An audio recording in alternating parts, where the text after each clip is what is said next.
It's okay, Daddy. We can leave. 8-year-old Sophie's whisper shattered the silence of Le Chateau's marble hall as cruel laughter echoed around them.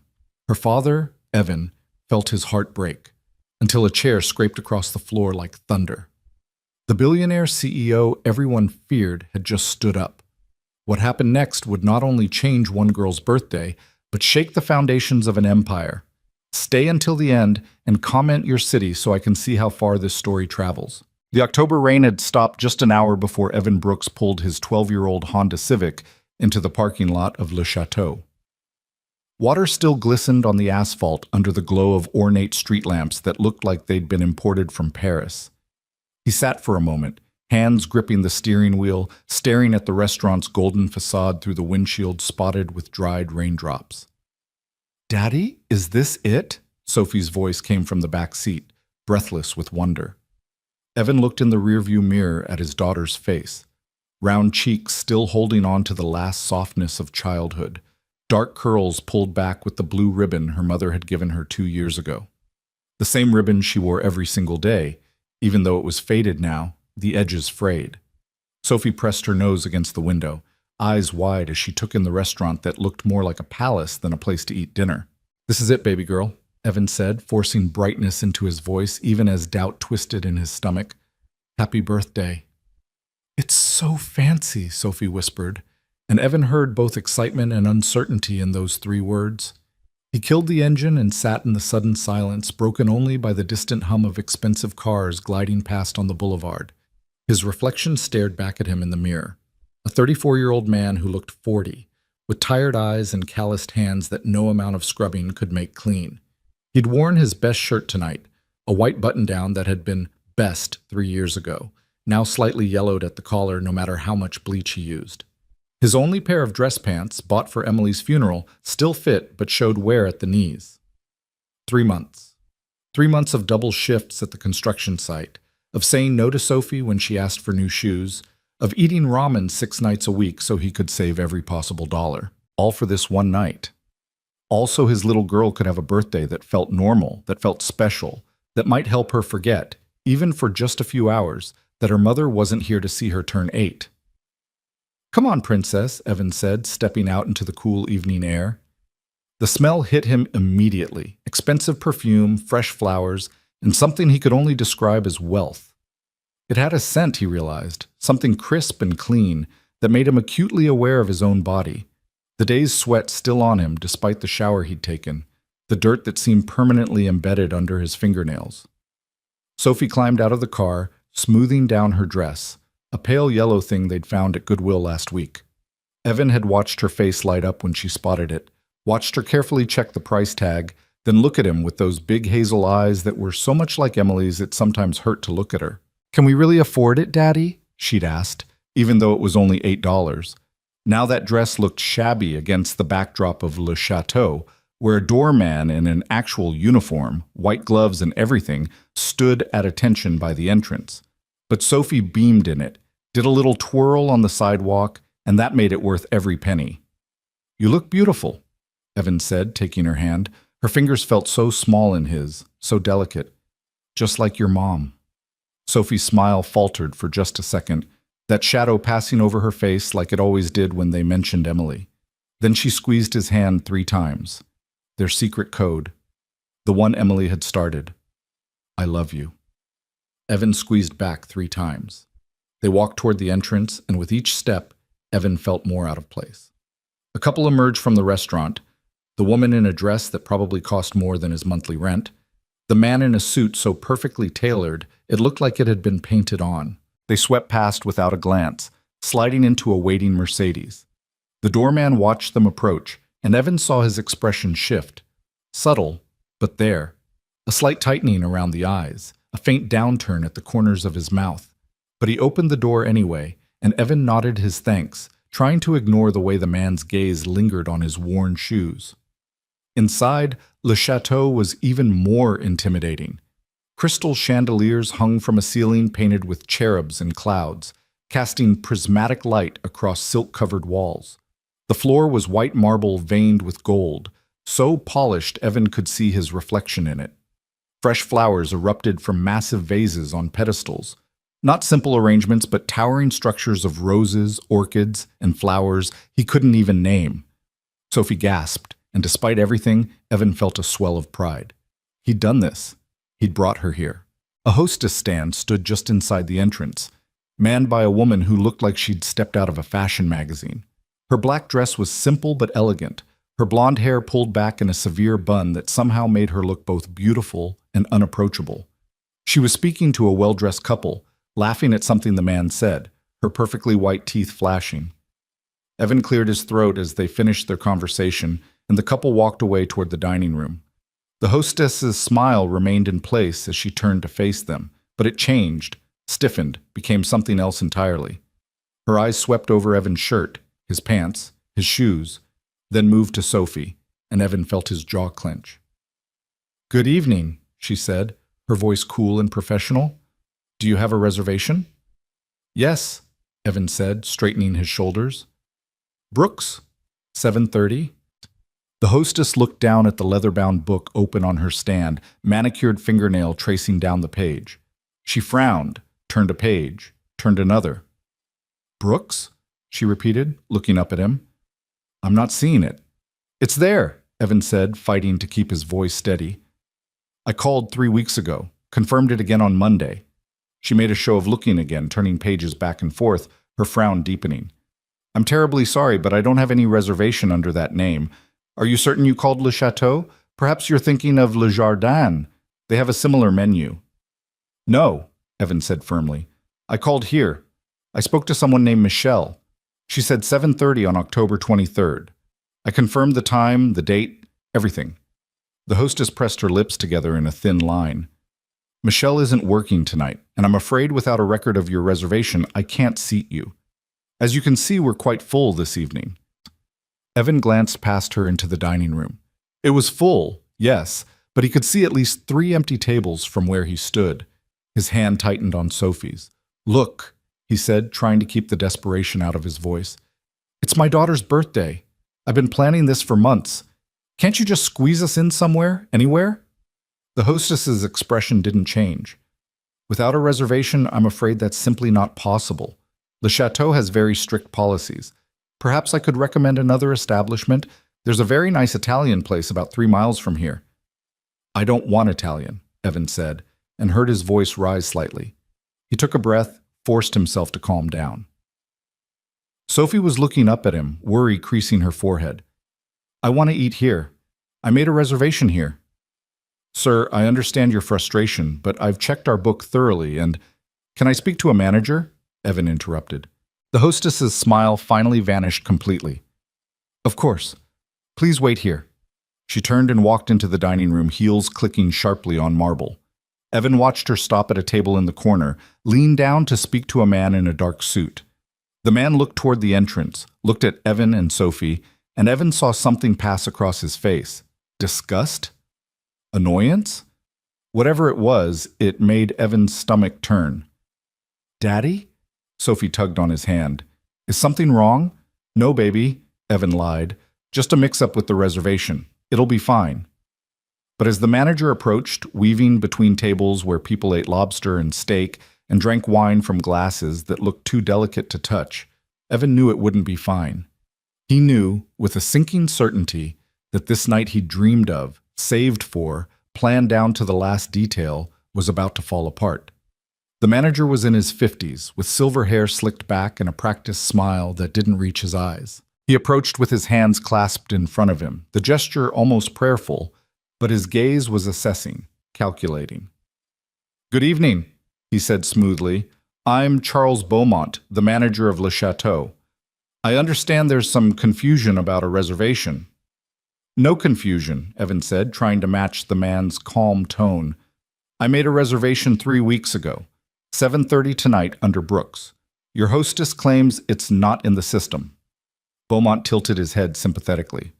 "I do apologize, Mr. Brooks. Unfortunately, I've checked our records myself, and I'm not finding any reservation under that name. These things do happen sometimes. Perhaps there was a miscommunication during the booking process?"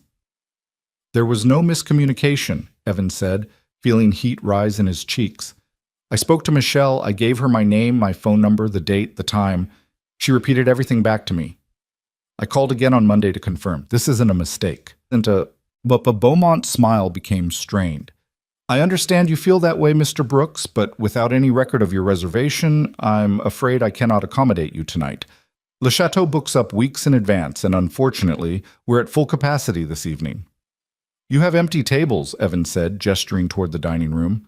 I can see at least 3 from here. Those tables are reserved for guests with later reservations, Beaumont replied smoothly.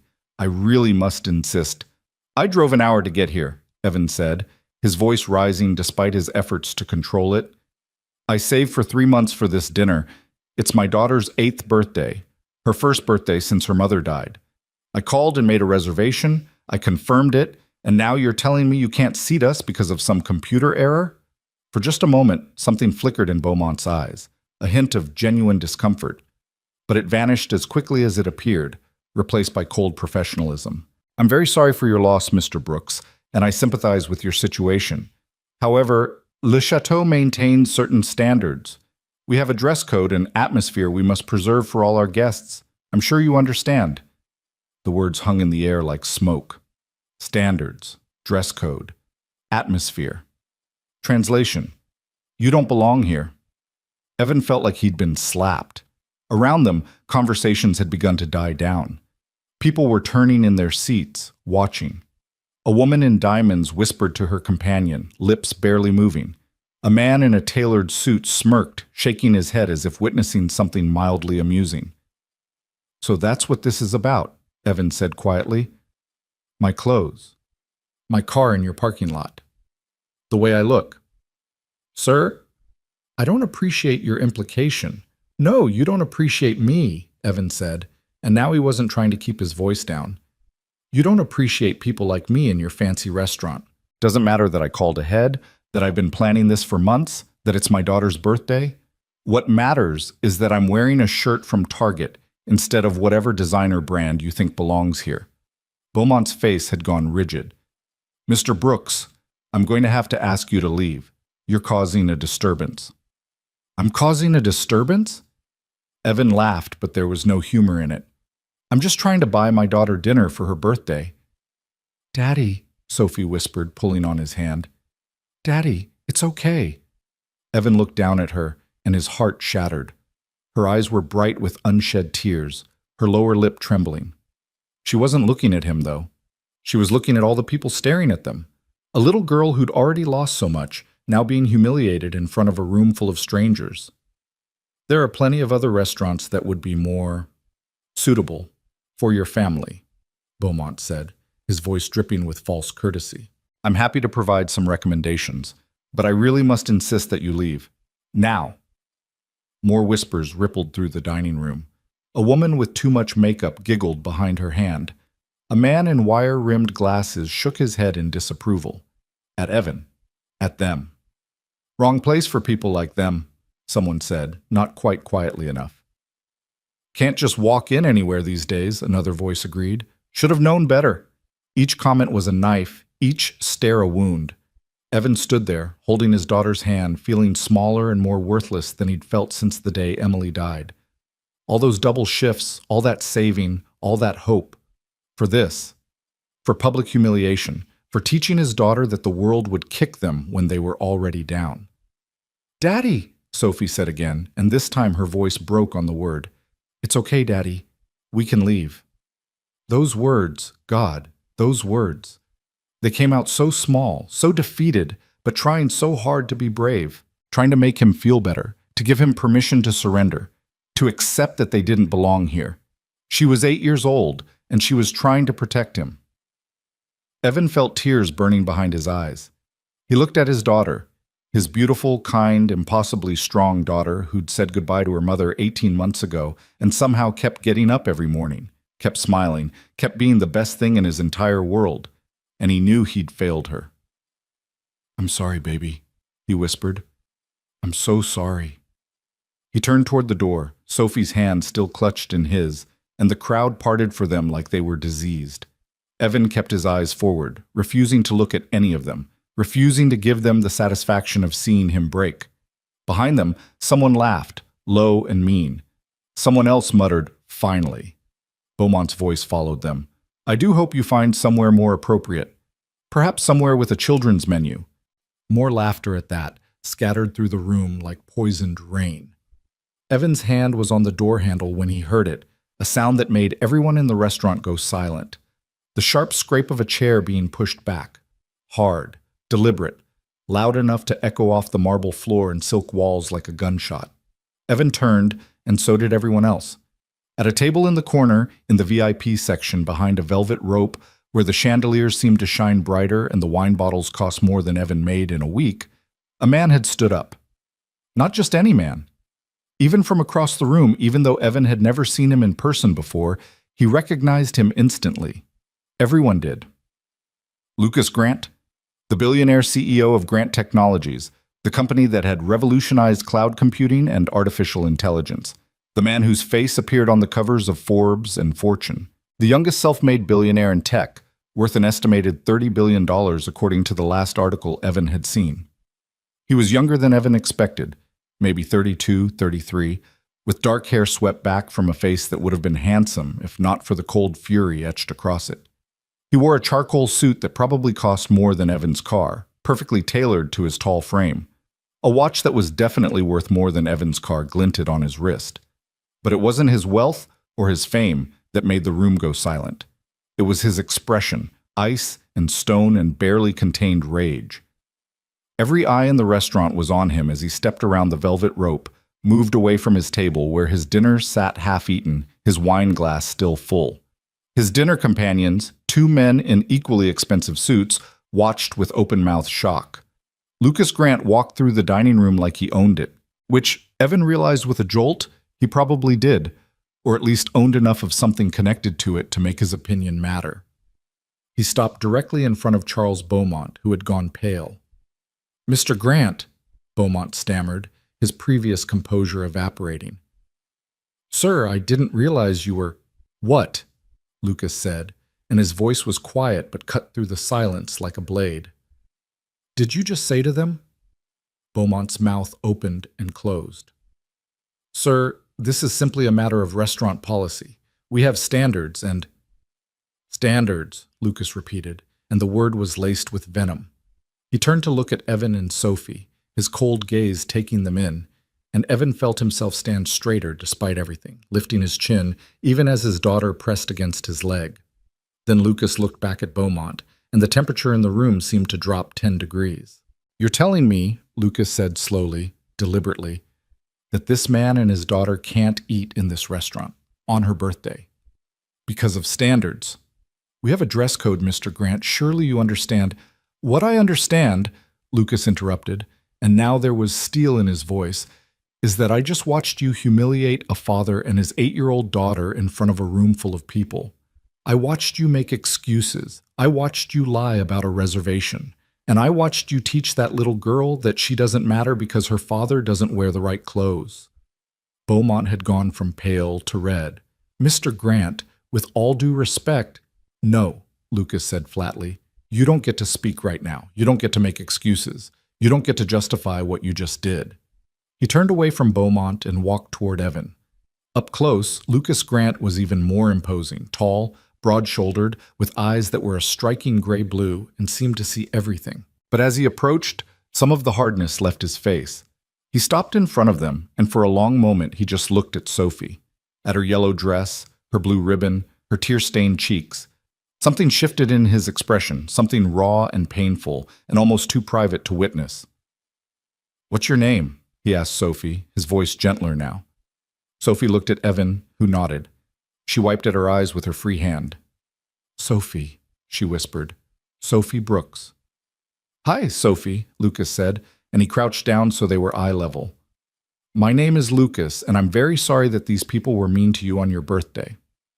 Sophie's lower lip trembled. "It's okay." "No," Lucas said firmly but kindly. "It's not okay. Not even a little bit." He stood back up and extended his hand to Evan. "I'm Lucas Grant. Would you and your daughter join me for dinner?"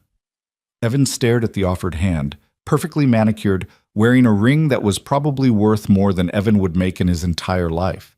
He didn't understand what was happening, didn't understand why a billionaire CEO had just stood up to defend him, didn't understand anything except that Sophie had stopped crying. Evan started, then stopped. We can't. We couldn't possibly. Yes, Lucas said, and it wasn't arrogant or pushy, just certain. You can. You will. Tonight is Sophie's birthday, and she's going to have the dinner her father worked so hard to give her. He kept his hand extended, and slowly, Evan reached out and shook it. Lucas's grip was firm, warm. Thank you, Evan managed, his voice rough. Lucas nodded once, then turned back to the room. Every person in Le Chateau was watching, phones out now, recording. This would be on social media within minutes, Evan realized. The news within hours. But Lucas didn't seem to care. He looked at Beaumont, who stood frozen like a rabbit before a wolf. You're going to give Mr. Brooks and his daughter the best table in this restaurant, Lucas said, his voice carrying to every corner of the room. You're going to provide them with whatever they want to eat. And you're going to do it with a smile and an apology. Of course, Mr. Grant, Beaumont said quickly, desperately. Of course. My deepest apologies, Mr. Brooks. If you'll just follow me. No, Lucas said. They'll sit at my table. Beaumont went pale again. Your table, sir? Did I stutter? Lucas asked, and there was danger in those 3 words. No, sir. Of course not, sir. Right away. Lucas turned back to Evan and Sophie and smiled, a real smile this time, though his eyes still held that strange, distant pain. Come on, he said. Let's get you two some dinner. As they walked through the dining room, Evan, Sophie, and Lucas Grant, the whispers started again. But they were different this time. Shocked, awed, confused. Someone dropped a fork, the clatter unnaturally loud. Someone else gasped, and as they passed the table where the man had called them people like them, Lucas stopped. He looked at the man, middle-aged, smug expression already fading, and didn't say a word. He just looked. The man shrank in his seat, suddenly very interested in his wine glass. They reached the VIP section, and Lucas held out chairs for both Sophie and Evan at his table. His dinner companions had vanished, fled or dismissed. Evan wasn't sure which. Please, Lucas said. Sit. Evan helped Sophie into her chair, and she looked around with wide eyes at the table that probably cost more to set than Evan paid in rent.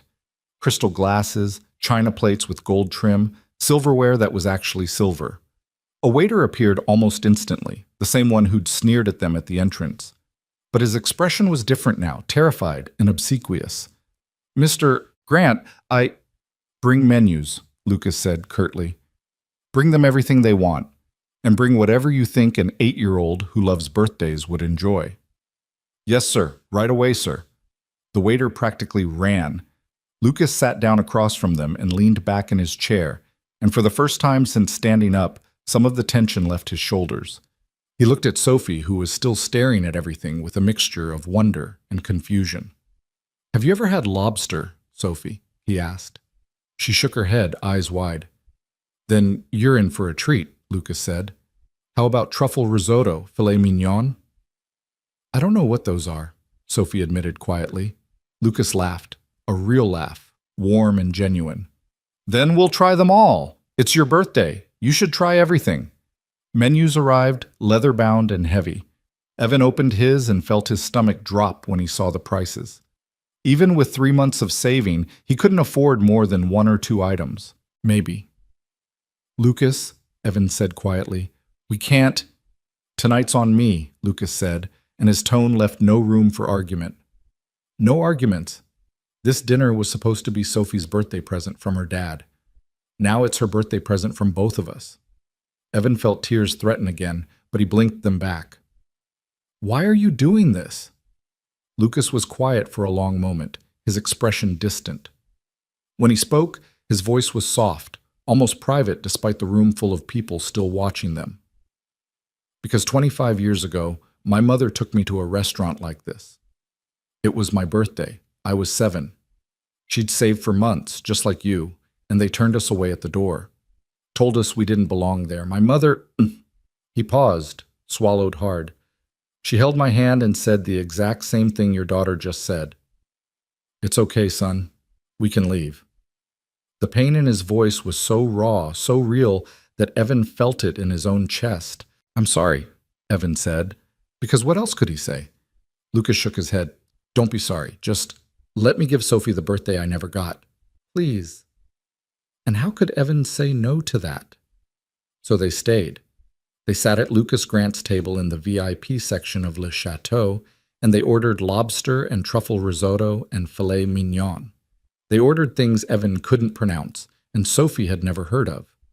And slowly, as the food began to arrive, artfully plated, steam rising, smelling like heaven, Sophie's tears dried. She started to smile, started to ask questions. Is this really lobster? She asked, poking at the red shell on her plate. It is, Lucas said, showing her how to crack it open, how to dip the meat in butter. She tried it, her eyes going wide. It's so good. Better than chicken nuggets? Lucas asked, grinning. Way better, Sophie declared, and all three of them laughed. The dining room had returned to its normal volume, though Evan could feel eyes still on them occasionally, could hear whispers. But they were different now, curious rather than cruel, awed rather than angry. Between courses, Sophie peppered Lucas with questions. What was his favorite color? Blue. Did he have any pets? Not currently, but he'd had a dog named Scout growing up. What kind of car did he drive? Several, but his favorite was a vintage Mustang his mom had helped him restore when he was 16. Did you love your mommy? Sophie asked suddenly, and the table went quiet. Lucas's expression shifted, grief and love and loss all mixed together. Very much, he said softly. More than anything in the world. My mommy died, Sophie said, matter of fact in the way children could be about devastating truths. She had cancer. I miss her every day. I bet you do, Lucas said, and his voice was thick. I lost my mom 5 years ago, and I still miss her every day too. Sophie tilted her head, studying him. Does it ever stop hurting? Evan felt his breath catch. It was a question she'd never asked him, maybe because she was trying to protect him, or maybe because she already knew he didn't have a good answer. Lucas didn't lie to her, didn't give her false hope or empty platitudes. No, he said gently, it doesn't stop hurting, but you learn to carry it. You learn to remember the good things. You learn that the hurt means you had someone worth missing. Sophie thought about that, then nodded seriously. Daddy says Mommy is always with us, in our hearts. Your daddy is right, Lucas said, glancing at Evan with something like respect. And you know what else? Your mom would be so proud of you right now. Why? Sophie asked. Because when things got hard tonight, you stayed brave. You tried to take care of your dad, even though you were hurting too. That takes a really special person. Sophie blushed, pleased and embarrassed at once. The meal continued, course after course of food that Evan had only ever seen on cooking shows. The waiters, properly chastened, were attentive and polite. Beaumont himself came by twice to check on them, apologizing profusely each time, though Lucas barely acknowledged him. As they ate, Lucas asked Evan about his work, his life. Not prying, just interested, genuinely interested. Evan found himself talking about the construction site, about how he'd started as a general laborer and worked his way up to a crew lead position, about how it was hard, physical work, but honest, about how he was good with his hands, always had been. Emily used to say I could fix anything, Evan said, then stopped, surprised he'd mentioned her so easily. What did she do? Lucas asked. She was a teacher, Evan said, and couldn't help the smile. 3rd grade. Loved those kids like they were her own. Even when she got sick, she kept teaching right up until... He trailed off. She sounds amazing, Lucas said. She was, Evan agreed. She really was. The conversation flowed easier after that. Lucas told them about his company, about the work they did, but he made it simple enough that even Sophie could understand. He talked about growing up poor, about his mom working 3 jobs to keep them afloat, about how he'd promised her he'd make something of himself. Did you? Sophie asked. Lucas smiled. I think so. I hope so. But you know what? The money, the company, all of it. It's not what she would have been proud of.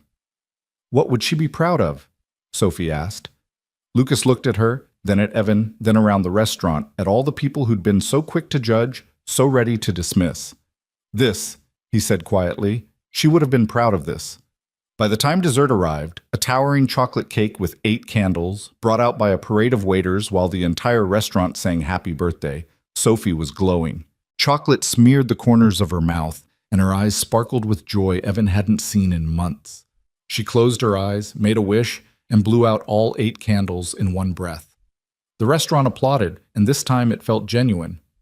"What did you wish for?" Lucas asked. Sophie grinned, chocolate on her teeth. "I can't tell you, or it won't come true." "Fair enough," Lucas laughed.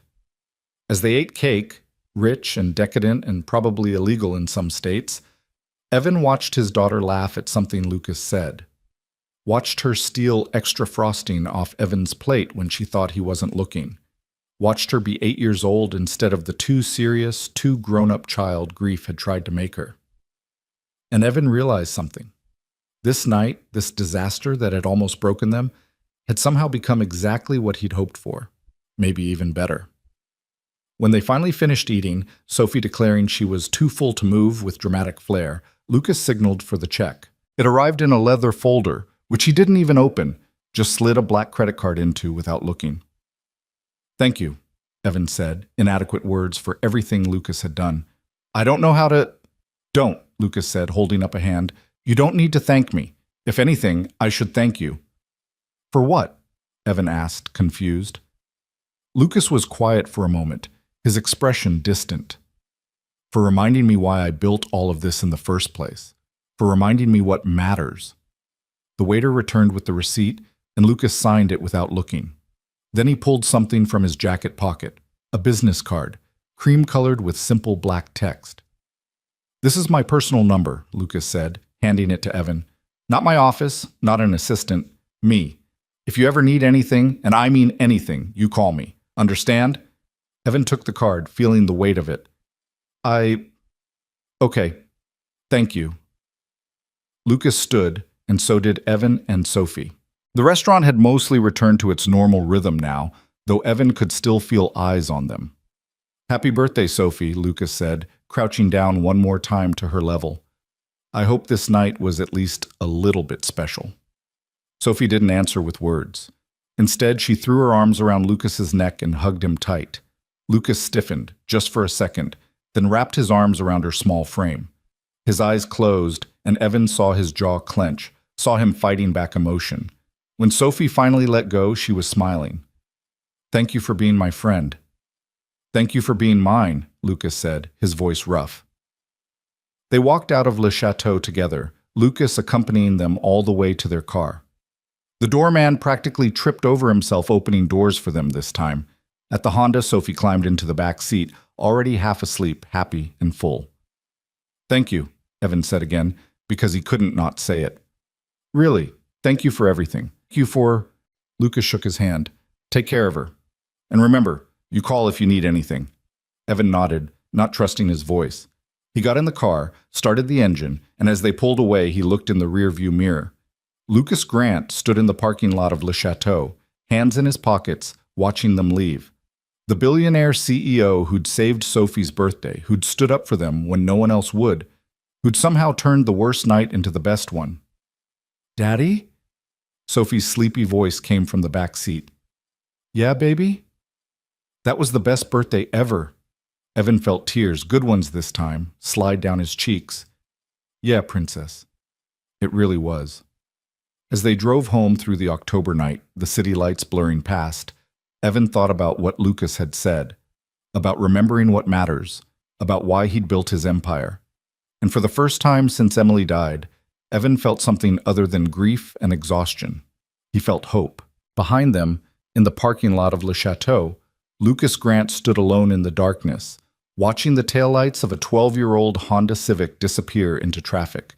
His hands were trembling slightly, something they rarely did anymore, not even in board meetings worth billions or negotiations that could make or break his company. But tonight they shook, because Sophie's voice had unlocked something he'd kept buried for 25 years. "It's okay, son. We can leave. His mother's voice, as clear as if she were standing beside him. Lucas took a deep breath, pulled out his phone, and made a call. James? It's Lucas. I need you to find out who owns Le Chateau. I don't care what it costs. I want to buy it. By tomorrow. A pause while his lawyer asked questions. Why? Lucas repeated, looking back at the restaurant that had tried to break a little girl's heart.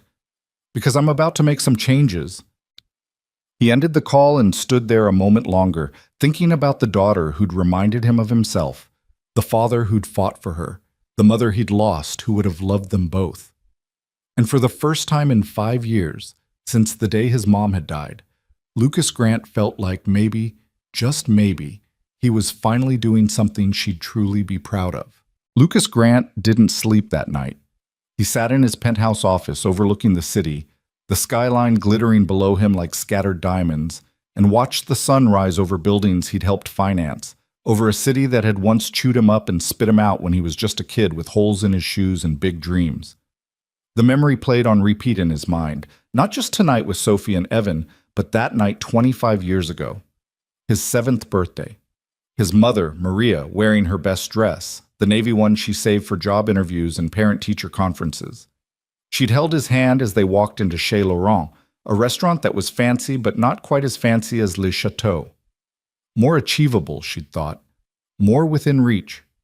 Lucas remembered the hostess's face, pretty, young, her expression shifting from polite to cold in the space of a heartbeat, as she'd taken in his thrift store clothes, his mother's worn shoes, the nervousness radiating off them both. I'm sorry, but we're fully booked this evening. But I called, his mother had said, her voice steady, even though Lucas could feel her hand trembling in his. I made a reservation 3 weeks ago. Rodriguez, 6 o'clock. The hostess had barely glanced at her book. I don't see it. Perhaps you called the wrong restaurant.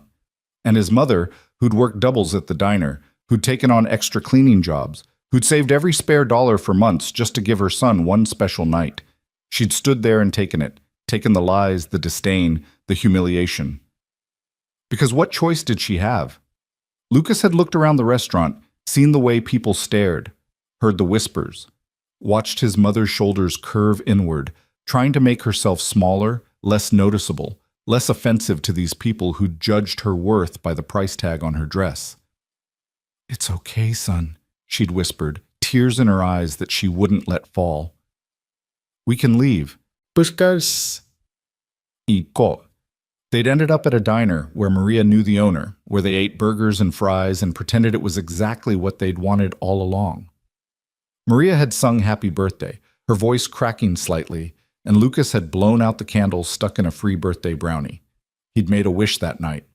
I'll never let anyone make us feel small again. Now 25 years later, Lucas stood and walked to the floor-to-ceiling windows. His reflection stared back at him.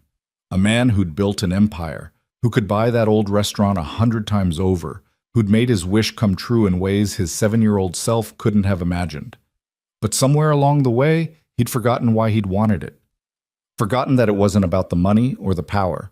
It was about making sure no one else ever had to hear their mother's voice break as she tried to pretend everything was okay. Until last night. Until Sophie Brooks looked up at her father with those tear-filled eyes and said those same words, and Lucas had felt something crack open inside his chest that he'd thought was sealed shut forever. His phone buzzed. James, his lawyer, always up at ungodly hours. Tell me you have good news, Lucas said by way of greeting. Le Chateau is owned by a holding company, which is owned by another company, which ultimately traces back to a real estate investment group. They're willing to sell. $22 million. Done, Lucas said without hesitation.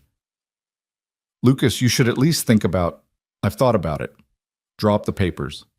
I want it finalized by end of business today. A pause on the line. What are you planning to do with a high-end restaurant? Lucas smiled, but there was no humor in it. Change it. He ended the call and made another one, this time to Sarah Chen, his director of operations, and one of the few people who'd been with him since the beginning, when Grant Technologies was just him and a laptop in a studio apartment. Sarah, I need you to clear my schedule for the next 3 days. Lucas, you have the board meeting on Wednesday, and the presentation for the Singapore investors. Reschedule them. Reschedule the board meeting? Sarah's voice rose slightly. Lucas, they've been planning this for 2 months. Then they can plan for 2 more months. Sarah, I need 3 days. Please. Something in his tone must have gotten through to her because she went quiet. When she spoke again, her voice was softer. Are you okay? Lucas looked out at the city waking up below him. I don't know, but I'm about to find out. By 8 in the morning, Lucas was standing outside a modest apartment building in a neighborhood where the paint peeled from window frames and children's toys littered the sidewalks. He'd had his assistant track down Evan's address. Not hard to do with the resources at his disposal, though he felt slightly guilty about the invasion of privacy. But he needed to do this. Needed to see them again. Needed to know that last night was real, and not just some fever dream brought on by too much wine and old memories. He knocked on apartment 3B, aware that he probably looked ridiculous in his tailored suit in this hallway where the carpet was worn thin and the fluorescent lights hummed and flickered.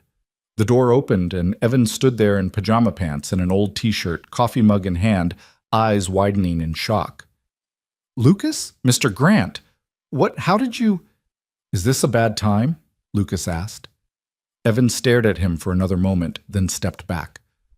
No, Come in, please.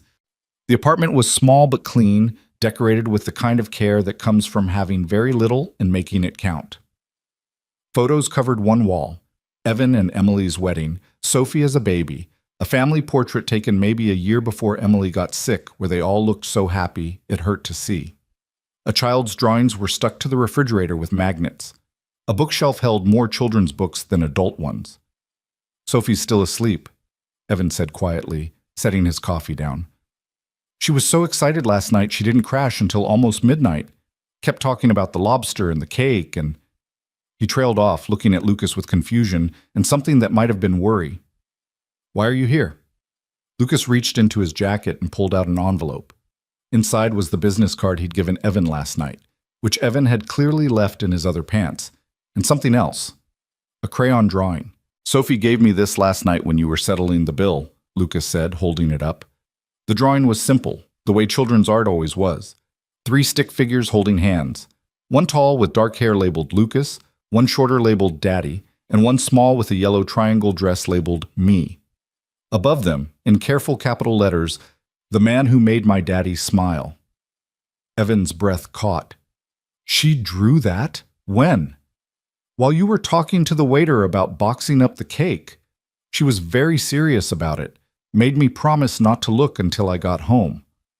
Lucas stared at the drawing, at those 3 stick figures, at the smile she'd drawn on the one representing her father, and he felt that crack in his chest widen. I've been sitting in my office all night looking at this, Lucas said quietly. Thinking about my mother.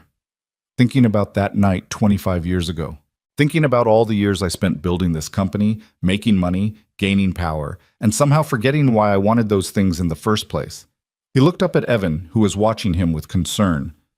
Your daughter reminded me, Lucas continued. She reminded me what matters, what's worth fighting for, and I... His voice caught, and he had to pause, gather himself. I need to tell you what I'm going to do. Evan pulled out a chair at the small kitchen table.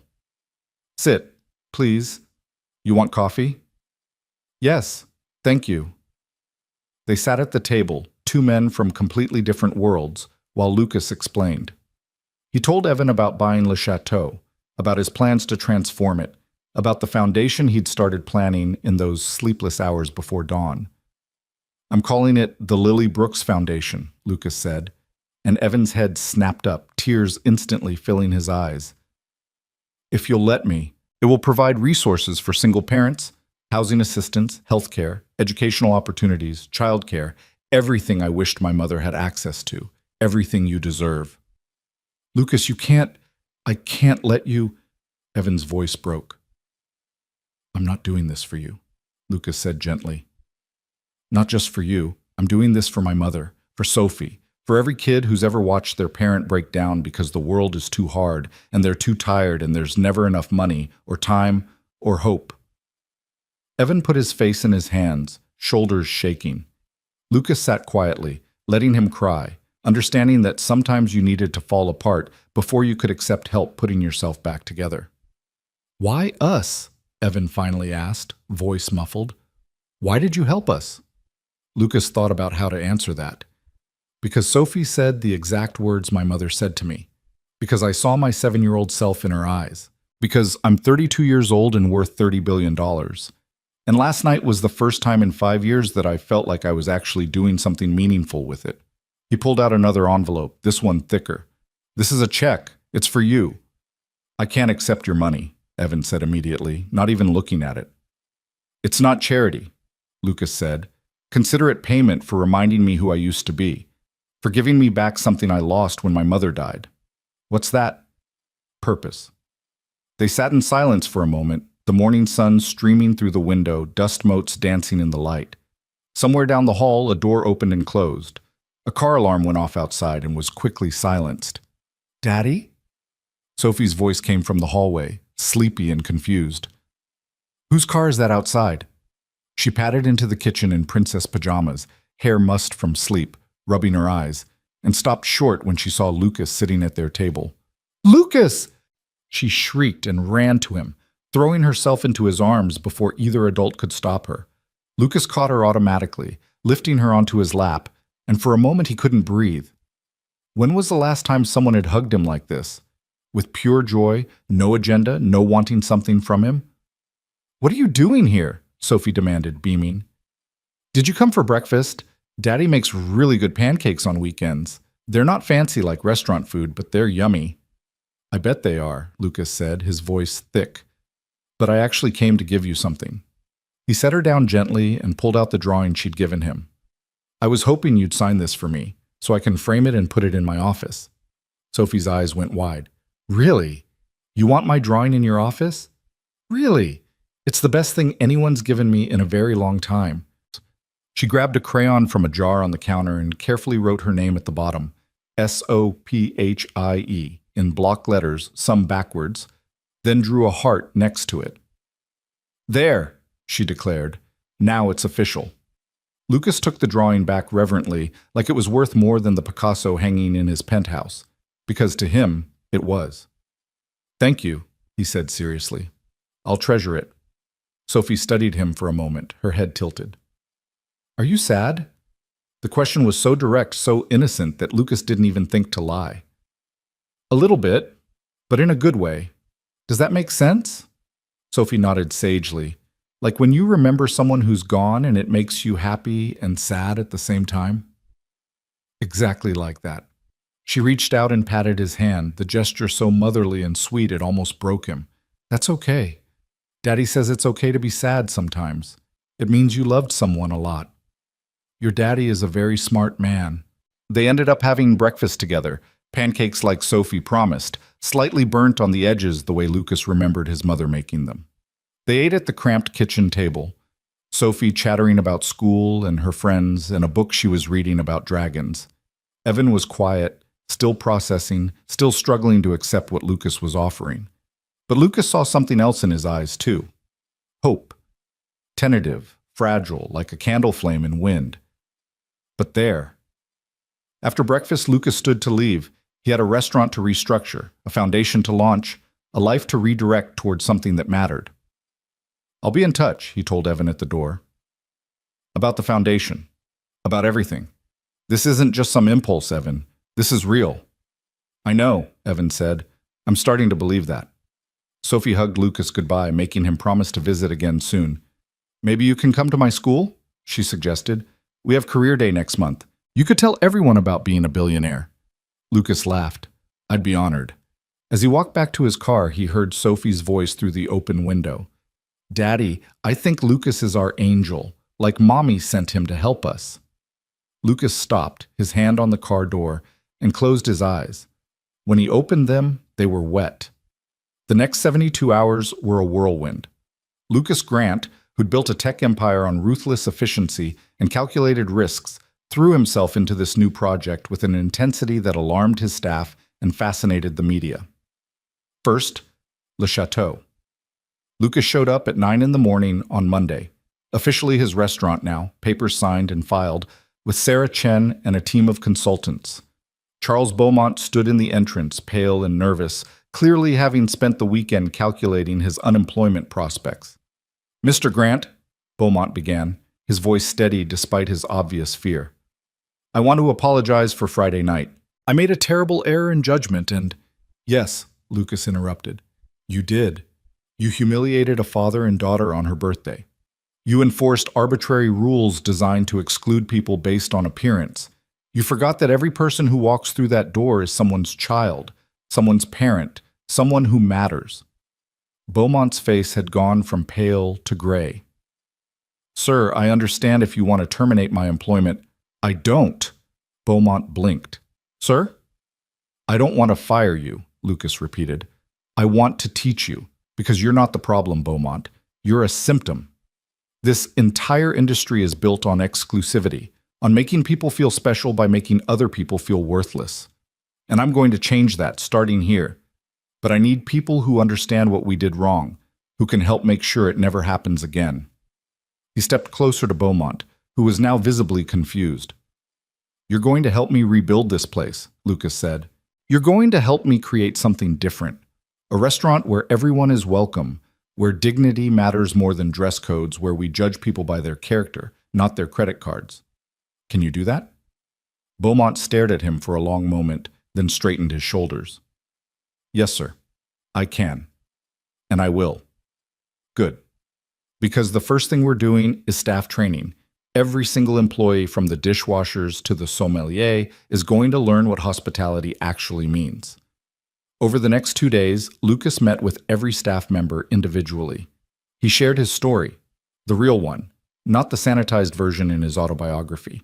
He told them about being 7 years old and poor, about his mother's tears, about Sophie Brooks, and why this mattered. Some of them got it immediately. Maria, one of the line cooks who'd worked at Le Chateau for 15 years, actually cried.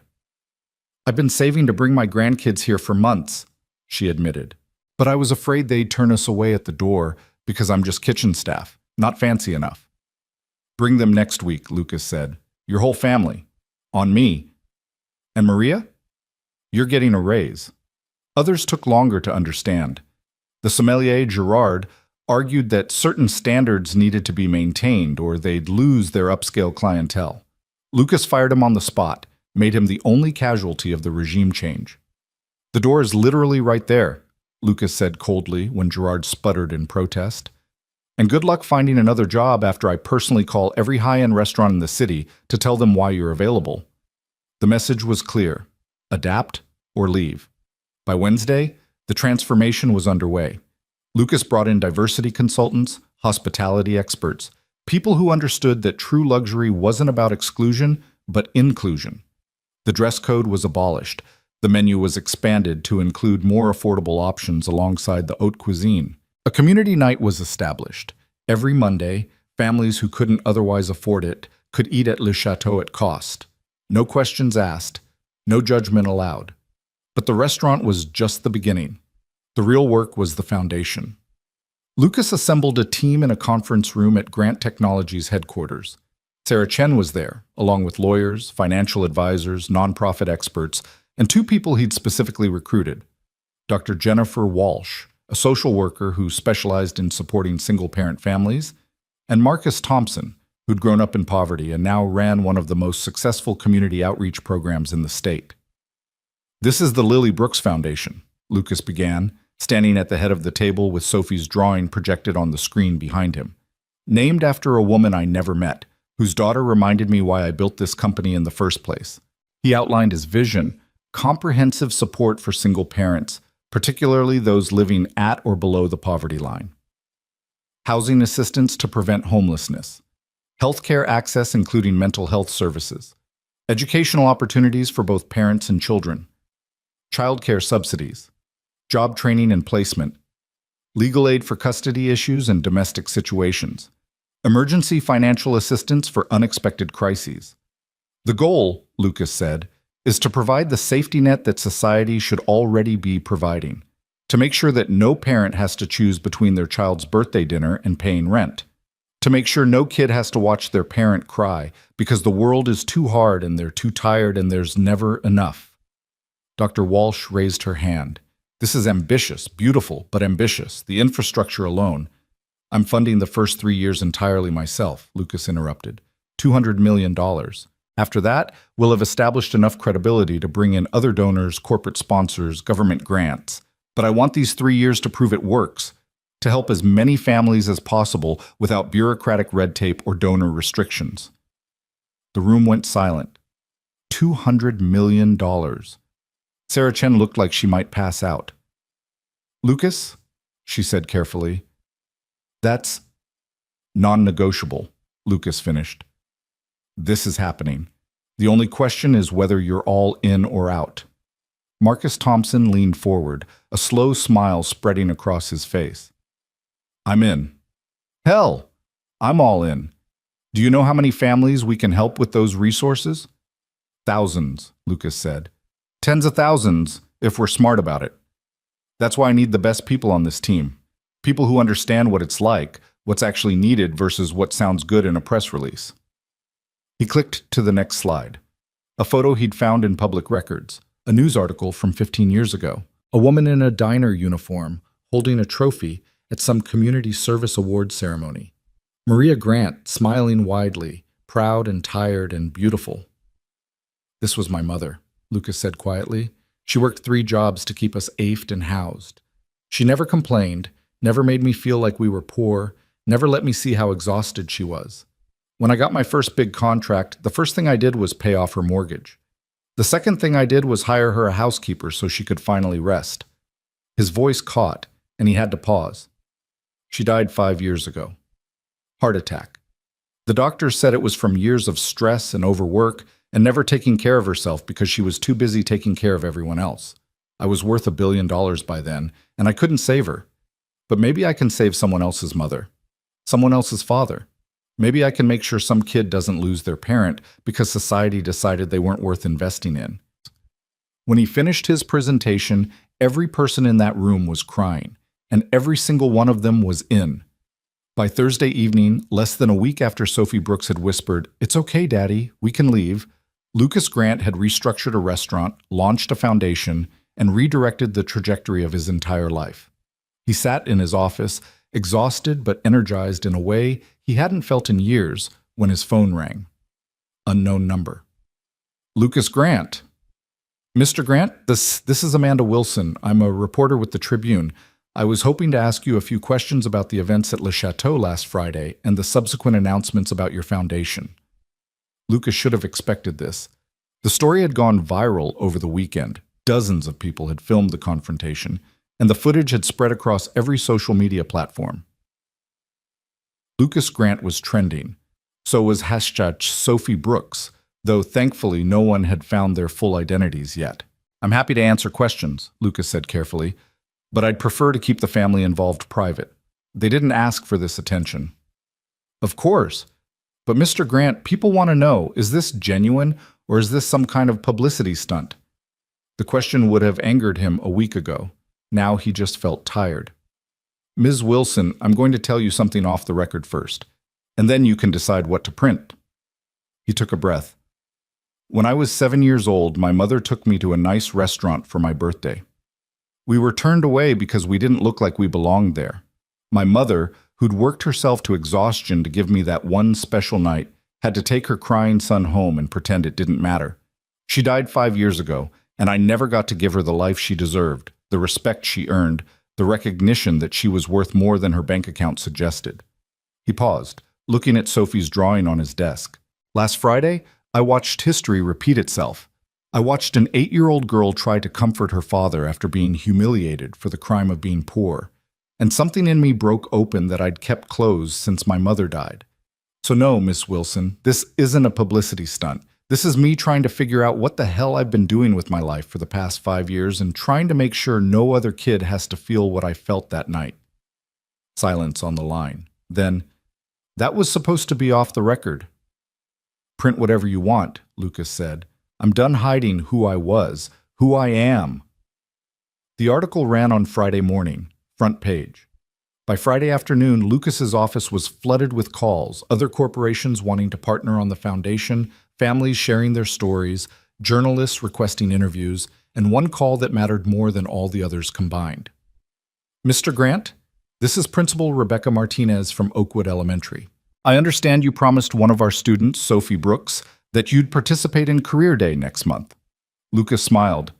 "I did promise her that." "Well, Mr. Grant, she's told everyone in her class, and now they're all very excited. Would you really be willing to come?" "Principal Martinez, I wouldn't miss it for anything in the world."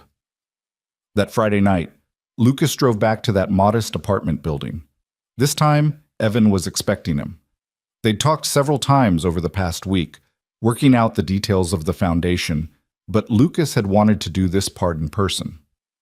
Sophie answered the door, still in her school uniform, and threw her arms around his waist. "Lucas, Daddy said you were coming. Are you staying for dinner? We're having spaghetti. It's not fancy like restaurant food, but Daddy makes really good sauce." "I'd love to stay for dinner," Lucas said. "This said and meant it. They ate at that small kitchen table again, Sophie chattering about school and career day and how everyone thought it was so cool that she knew a real billionaire. Evan was more relaxed this time, less overwhelmed, though Lucas could still see the disbelief in his eyes when he looked at him, like he expected Lucas to vanish like a dream. After dinner, after Sophie was in bed, the two men sat on the small balcony overlooking the parking lot, nursing beers that cost $3 for a six-pack. "I don't understand you," Evan said finally, staring at the city lights. "I've been trying to all week, and I just don't. You could have helped us that night and walked away. Could have written a check and felt good about yourself. But this, the restaurant, the foundation, all of it, it's like you've made us your whole purpose." Lucas was quiet for a long moment, thinking about how to explain it. "When my mother died," he finally said, "I had everything I'd ever dreamed of. Money, success, respect, everything I'd promised to give her. But she was gone, and none of it mattered anymore. I kept working, kept building, but it felt hollow, like I was going through the motions of a life instead of actually living one." He took a sip of beer, grimaced at the taste, took another one anyway. "Then I saw Sophie's face last Friday. Saw her trying to be brave, trying to protect you. Heard her say those words, the same words my mother said to me. And suddenly I remembered what I'd been trying to forget. That before the money and the power and the success, I was just a scared kid who watched his mother break down because the world was cruel to people like us." He looked at Evan, who was watching him intently. "You didn't make me your purpose," Lucas said. "You gave me back my purpose. You reminded me that all of this, the company, the wealth, the influence, it's supposed to mean something. It's supposed to help people. And for the first time since my mother died, I feel like I'm actually doing something that would make her proud." Evan was quiet then. "She'd be proud. Trust me. Any mother would be proud of what you're doing." They sat in comfortable silence for a while, two men from different worlds who'd somehow found common ground in grief and hope, and a little girl who'd said 5 words that changed everything.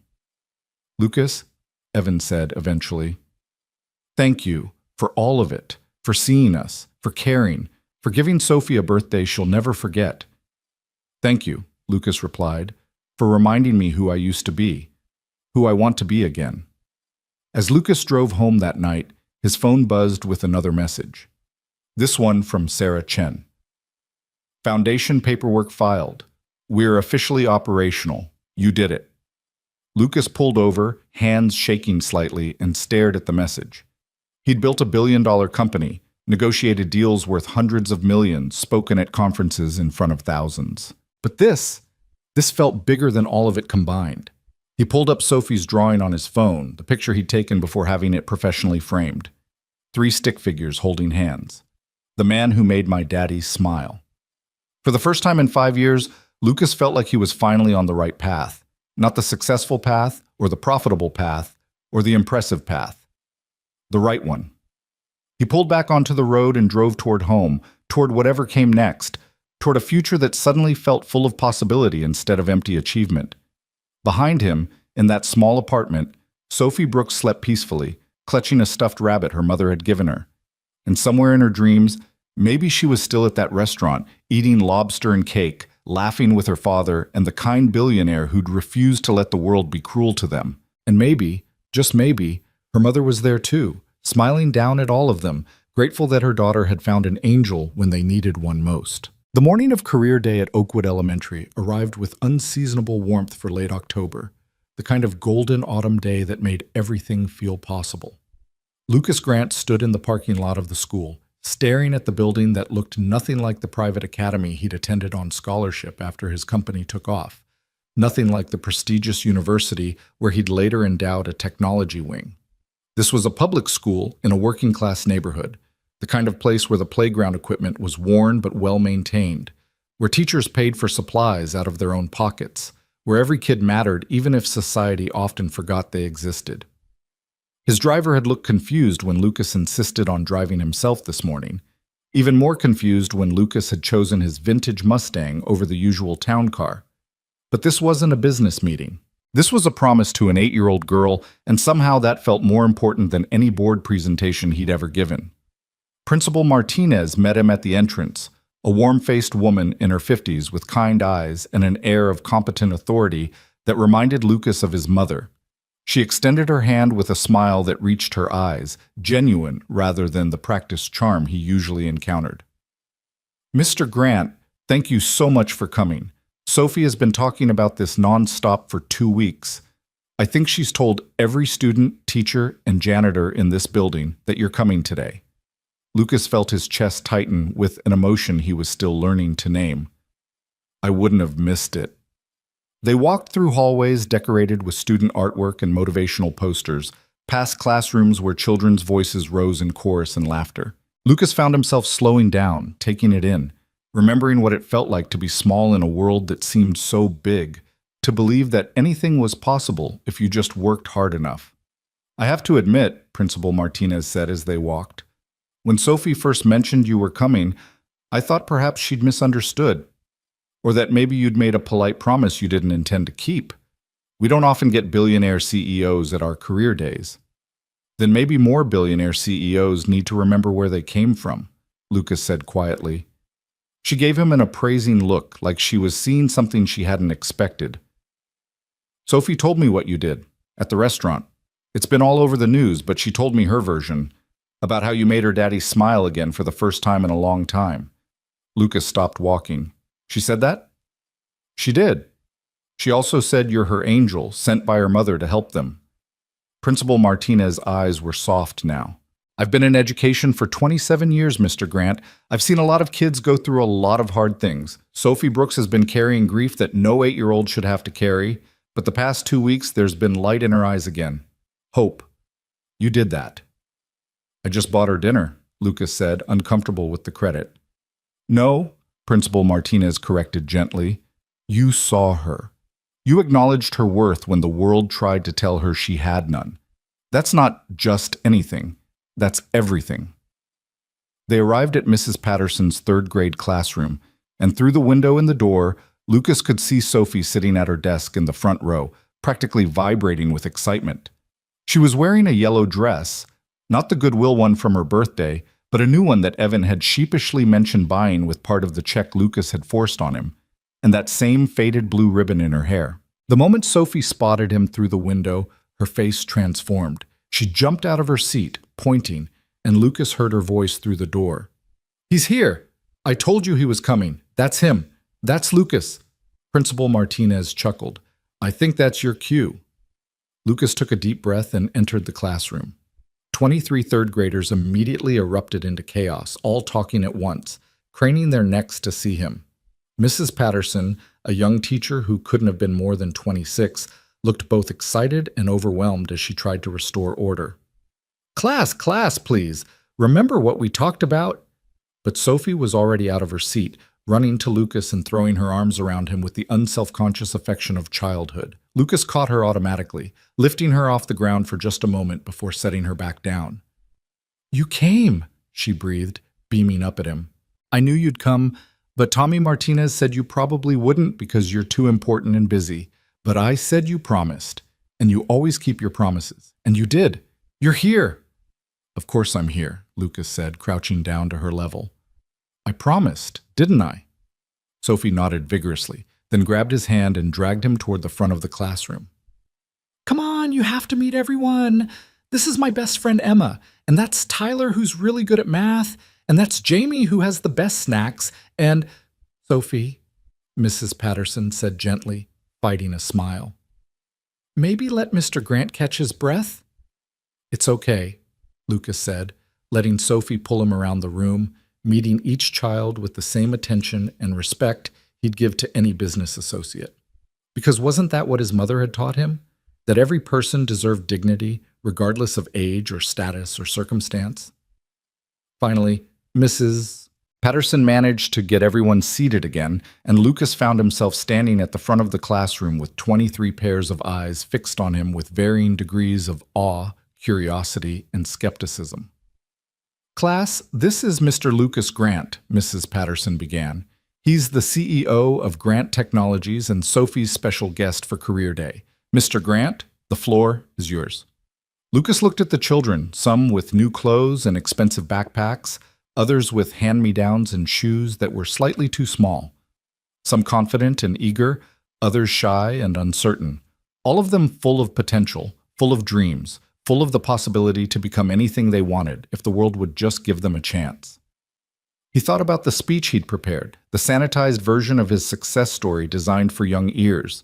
Then he thought about his mother, about Sophie's words at the restaurant, about what these kids actually needed to hear. How many of you like stories? He asked instead.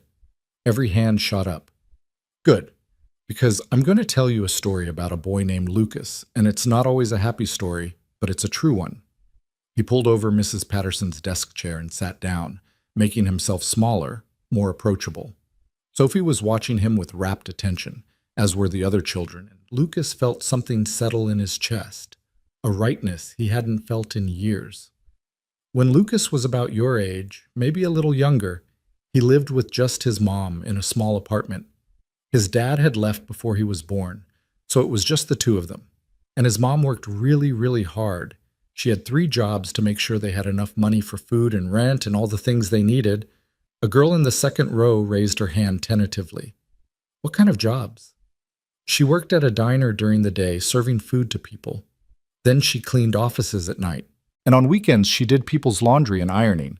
She was always tired, but she never complained. She always told Lucas that hard work was something to be proud of, no matter what kind of work it was. He saw some of the children nodding, recognizing their own lives in his story. One day, for Lucas's 7th birthday, his mom told him they were going to go somewhere special. She'd been saving money for months, putting aside a little bit from each paycheck, and she wanted to take him to a fancy restaurant. Lucas was so excited. He put on his nicest clothes, which weren't very nice. They were from a thrift store and a little too big, but his mom told him he looked handsome. Lucas paused, the memory so vivid it hurt. But when they got to the restaurant, the people there wouldn't let them in. They said Lucas and his mom didn't belong there. They said they didn't have a reservation, even though his mom had called and made one. They lied because Lucas and his mom didn't look rich enough to eat there. The classroom had gone very quiet. Sophie's eyes were wide, shining with recognition and empathy. How did that make the boy feel? A small voice asked. Lucas looked at the child who'd spoken, a boy with glasses held together with tape, wearing a shirt that had been washed so many times the color had faded to almost nothing. It made him feel small, Lucas said honestly, like he didn't matter, like his mom didn't matter, even though she was the best person he knew. And the worst part was watching his mom try not to cry, watching her pretend it was okay, watching her say, "It's okay, son, we can leave," even though it wasn't okay at all. Several children had tears in their eyes now. Mrs. Patterson had a hand over her mouth. But here's what Lucas learned that night, Lucas continued, his voice stronger now. He learned that how people treat you doesn't define your worth. He learned that kindness matters more than money. He learned that he wanted to grow up and make sure nobody ever made his mom feel small again. And he learned that the world needed changing. So what did he do? Tommy Martinez asked, the skeptical kid who apparently hadn't believed Lucas would show up. He worked hard. He stayed in school even when it was difficult. He got a scholarship to college where he studied computers because he loved figuring out how things worked. And he started a company in his tiny apartment with almost no money, just a big dream and a promise to his mom that he'd make something of himself. Lucas stood up, walked to the window, looked out at the playground where children would soon be running and laughing and being gloriously, messily young. That company became Grant Technologies. It became successful, made a lot of money, employed thousands of people. And Lucas became the person everyone called successful, rich, powerful, important. He turned back to the class. But you know what? For a long time, he forgot why he'd wanted to be successful in the first place. He forgot about that night at the restaurant. He forgot about his mom's tears. He forgot that the point wasn't to be rich. It was to make sure other people didn't have to feel small. What made him remember? Emma, Sophie's best friend, asked softly. Lucas looked at Sophie, who was watching him with those hazel eyes so much like her mother's. A brave little girl reminded him, on her birthday, at a restaurant, when people were being mean to her and her dad. She said the exact same words Lucas's mom had said. "It's okay, Daddy. We can leave." And when Lucas heard those words, something broke open inside him that had been closed for a very long time. Sophie's eyes filled with tears, and she pressed her hand to her heart.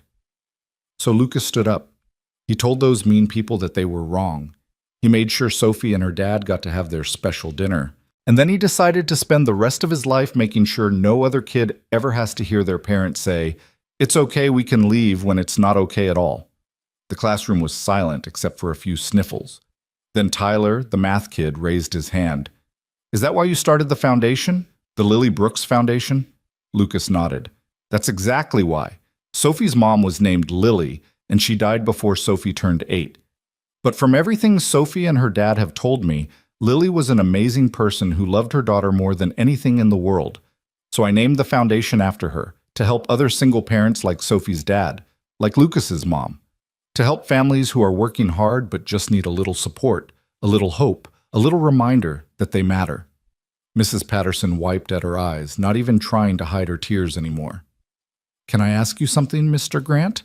a quiet girl in the back said. "Of course. What's your name?" "Zoe. My question is, do you think your mom would be proud of you now?" The question hit Lucas like a physical blow. He had to take a moment, breathe through the sudden tightness in his chest. "I hope so," he said finally, his voice rough. "I really hope so. My mom died 5 years ago, before I started the foundation, before I met Sophie and her dad. But I think if she could see what I'm doing now, she'd be proud. Not because I'm rich or successful, but because I'm finally using that success for something that matters." "She would be proud," Sophie said suddenly, standing up.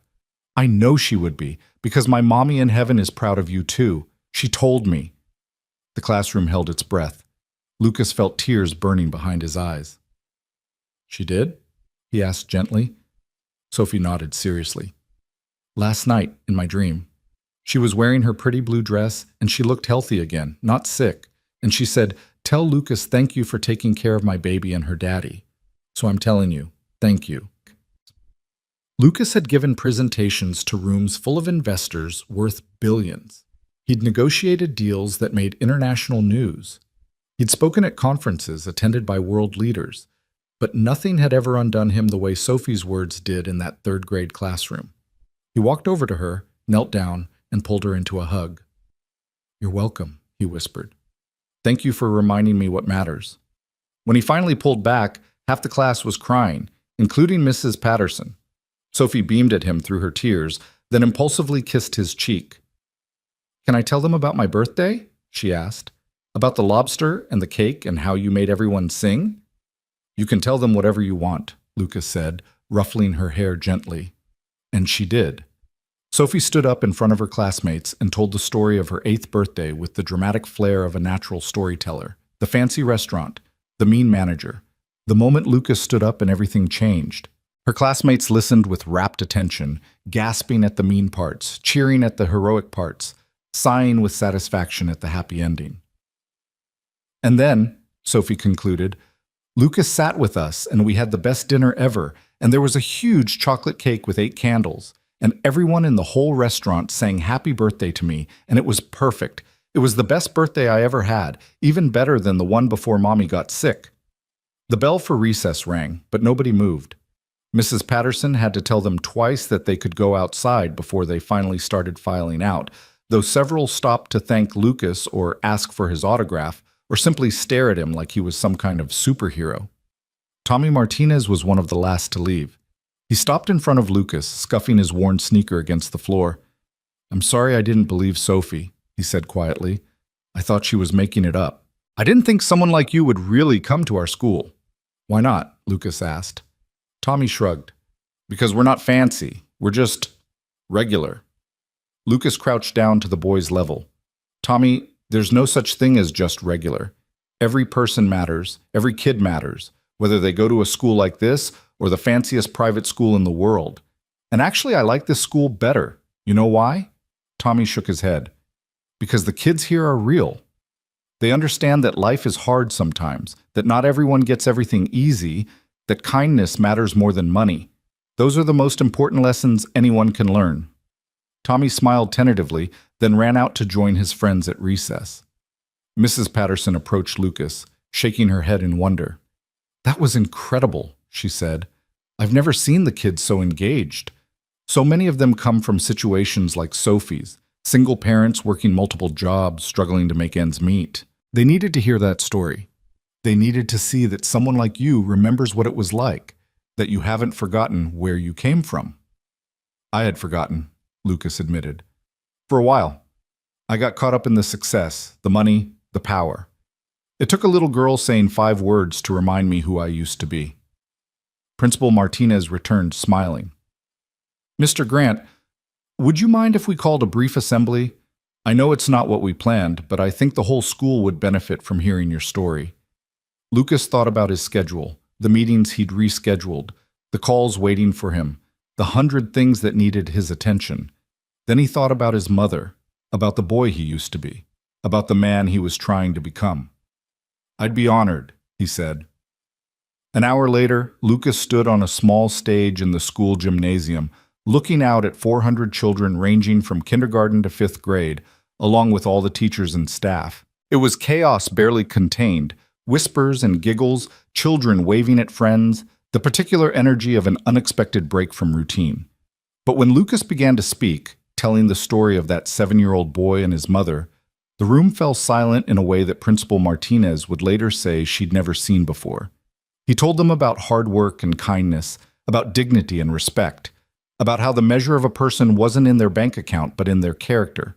He told them about his mother, about Sophie, about the foundation and why it mattered, and he told them something he'd never said publicly before. "I have $30 billion, Lucas said, and gasps rippled through the gymnasium. "That's more money than I could ever spend, more than I'll ever need, and for a long time I thought that was the point, to make as much money as possible, to be as successful as possible. But I was wrong." He paused, looking at the sea of young faces watching him. "The point isn't to have more, the point is to do more, to help more, to be more kind, more generous, more aware of the people around us who need support. Every single person in this room matters. Every single one of you has value that has nothing to do with how much money your family has, or what kind of house you live in, or what brand of shoes you wear." A small kindergartner in the front row raised her hand. "Mr. Grant, are you a superhero?" The question was so earnest, so innocent, that Lucas felt his throat tighten. He crouched down, meeting her eyes. "No, sweetheart. I'm just a person who got reminded that being kind is more important than being rich. But you know what? Every one of you can be a superhero. Every time you're kind to someone who's sad, every time you stand up for someone being treated unfairly, every time you help someone who needs it, that's being a superhero." "Even if we're just kids?" she asked. "Especially if you're kids," Lucas said. "Some of the bravest, kindest people I've ever met were kids.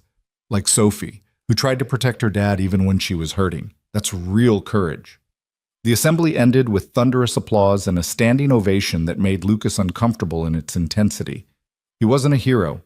He was just a man trying to figure out how to use his privilege for something good, trying to honor his mother's memory, trying to be worthy of the faith a little girl had placed in him. As the children filed out, many stopped to high-five him or tell him quick stories about their own lives. A girl told him her mom worked 2 jobs and she wanted to grow up to help her mom rest.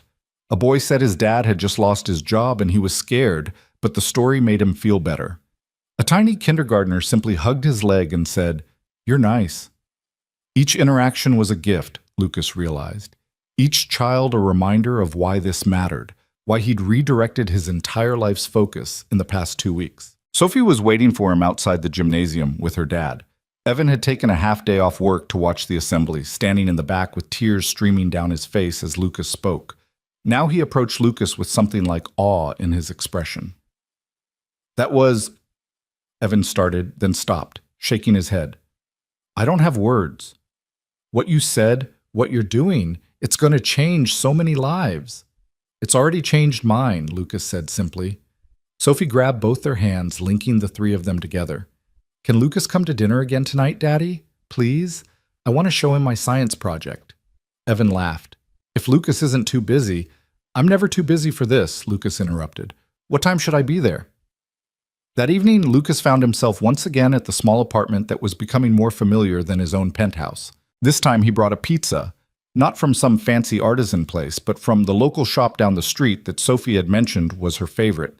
And this time, he didn't feel like a visitor or an outsider. He felt like family. They ate pizza on the couch while Sophie showed him her science project about butterflies, explaining their life cycle with the serious authority of an 8-year-old expert. She'd drawn pictures and written captions in careful letters, some backwards but all earnest. "Butterflies have to completely change to become beautiful," Sophie explained. "They start as caterpillars, and then they go into a chrysalis, and everything about them transforms. Mrs. Patterson says it's called metamorphosis." "That's right," Lucas said, studying her drawings. "Complete transformation." "Like you," Sophie said matter-of-factly. "You were one way before, and now you're changing into something different, something better." Out of the mouths of babes, Lucas thought, stunned by her insight. "You're right," he said softly. "I am changing, and you helped me do that." After Sophie went to bed, Lucas and Evan sat on that same balcony under stars barely visible through the city's light pollution and talked the way people do when the barriers have come down and genuine friendship has taken root. "The foundation has received over 1,000 applications in just the first week," Lucas told him. 1,000. That's how many families need help, and that's just in this city. "It's overwhelming," Evan said quietly. "It is, but it's also hopeful in a strange way. Every application is a family that hasn't given up, that's still fighting, still trying. They deserve support." "Because of Sophie's 5 words," Evan said, shaking his head in wonder. "Because my little girl tried to comfort me, you've created something that's going to help thousands of people. It doesn't seem real." "It's real," Lucas assured him. "And Evan, I need to tell you something. The foundation's first recipient. I'd like it to be you." Evan's head snapped toward him. "What? No, I can't." "You're exactly who this is for," Lucas interrupted gently. "Single parents working themselves to exhaustion, trying to provide for their kids, never asking for help because they're too proud or too scared or too conditioned to think they don't deserve it. Let us help you. Let us make sure Sophie has everything she needs. Let us give you the breathing room to be her father instead of just her provider." "Lucas, you've already done so much, and I want to do more. I need to do more, please. Let the Lily Brooks Foundation help the Brooks family. It would be an honor." Evan was silent for a long moment, wrestling with pride and practicality, fear and hope. Finally, he nodded. "Okay," he whispered. "Okay, thank you." They sat in silence after that, 2 men from different worlds who'd somehow found each other at exactly the right moment, when both needed reminding of what mattered most. "You know what the best part of today was?" Lucas said eventually. "What?" "Watching Sophie tell her story. Watching her be proud of her birthday, proud of her dad, proud that she helped change things. She's 8 years old and she already understands that one person can make a difference. That's incredible." "She got that from her mother," Evan said, his voice thick with emotion. "Lily always believed that kindness rippled outward, that small actions created big changes. She would have loved what you're doing. She would have loved you." Lucas felt tears prick his eyes. "I wish I could have met her." "In a way you have," Evan said. "Every time Sophie smiles, every time she shows compassion beyond her years, every time she sees the good in people, that's Lily. She lives on in Sophie." They finished their beers as the night deepened. the city below them settling into its nighttime rhythm. Eventually, Lucas stood to leave, but at the door, Evan stopped him with a hand on his shoulder. "Lucas, I need you to know something.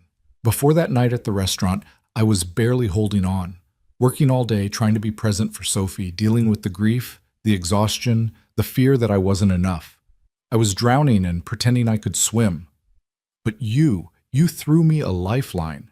More than that, you reminded me that good people still exist, that the world can still be kind. You saved us." "You saved me too," Lucas said, his voice rough. "I was drowning in success, suffocating under the weight of all that money and power and emptiness.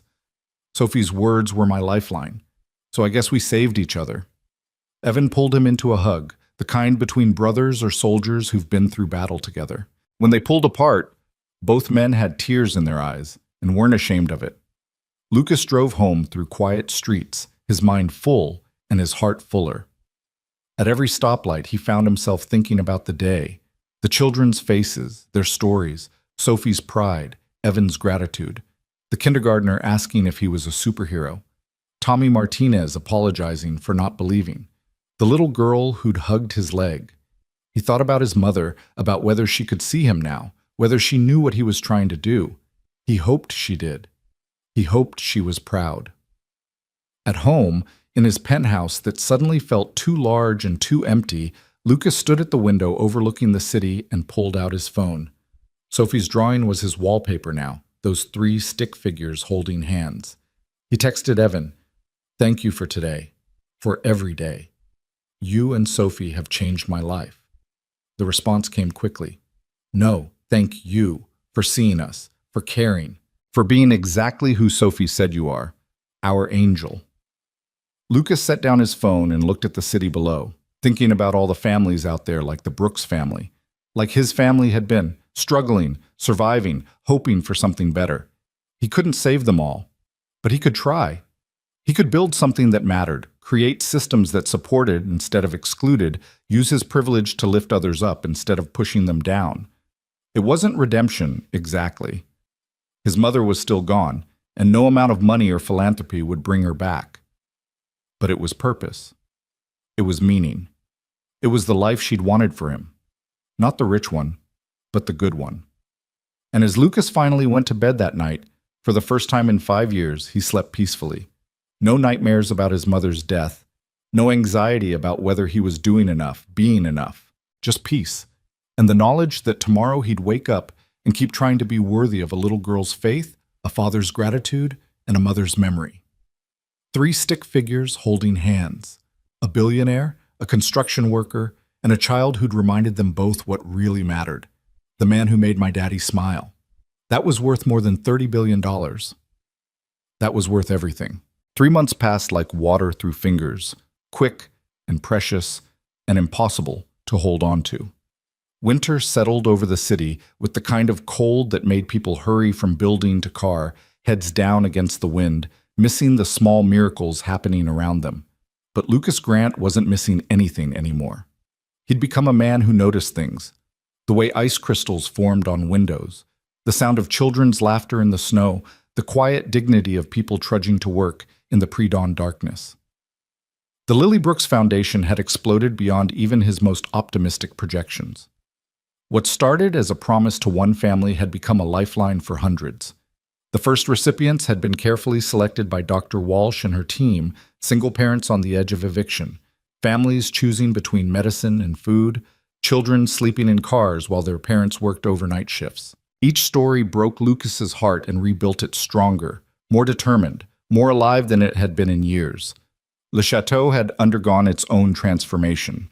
The restaurant still served the same exquisite food, still maintained its elegant atmosphere, but something fundamental had shifted. Now, on Monday nights, families who'd never dreamed of eating somewhere so beautiful sat at tables beside business executives and celebrities, all treated with identical respect and warmth. Charles Beaumont, the manager who'd once sneered at Evan and Sophie, had become the program's fiercest advocate, personally greeting each family and ensuring their experience was perfect. "This is what hospitality actually means," he'd told Lucas one Monday evening, watching a single mother and her 3 children try escargot for the first time, their faces cycling through skepticism to surprise to delight. I spent 20 years in this industry thinking it was about exclusivity. I was wrong. It's about dignity. But it was the small moments that Lucas treasured most. The text messages from Evan about Sophie's latest accomplishment at school. The drawings she made for him, now covering an entire wall in his office. The Wednesday night dinners that had become tradition, where he'd show up at their apartment with takeout or groceries and they'd cook together. Sophie perched on a stool narrating her day while Lucas chopped vegetables and Evan stirred pots on the stove. He'd become part of their family and they'd become part of his. It was strange and wonderful and occasionally terrifying, this feeling of belonging to something beyond himself, of mattering to people for reasons that had nothing to do with his bank account or business acumen. On a Tuesday morning in early December, Lucas sat in his office reviewing foundation applications when Sarah Chen knocked on his door, her expression unreadable. "Come in," he called, and she entered with a tablet in hand, her usual efficiency tempered by something softer. "I need to show you something," she said, pulling up a video. "This went viral last night. 20 million views and counting." Lucas took the tablet, and his breath caught. It was security footage from Le Chateau, black and white but clear. The timestamp showed Monday evening, the community night. The video had been edited and set to music, something soaring and emotional that made his throat tight even before the images fully registered. It showed a little girl, maybe 6, in a dress that was clearly her Sunday best, walking into the restaurant holding her father's hand. Both of them looked nervous, overwhelmed, like they couldn't quite believe they were allowed to be there.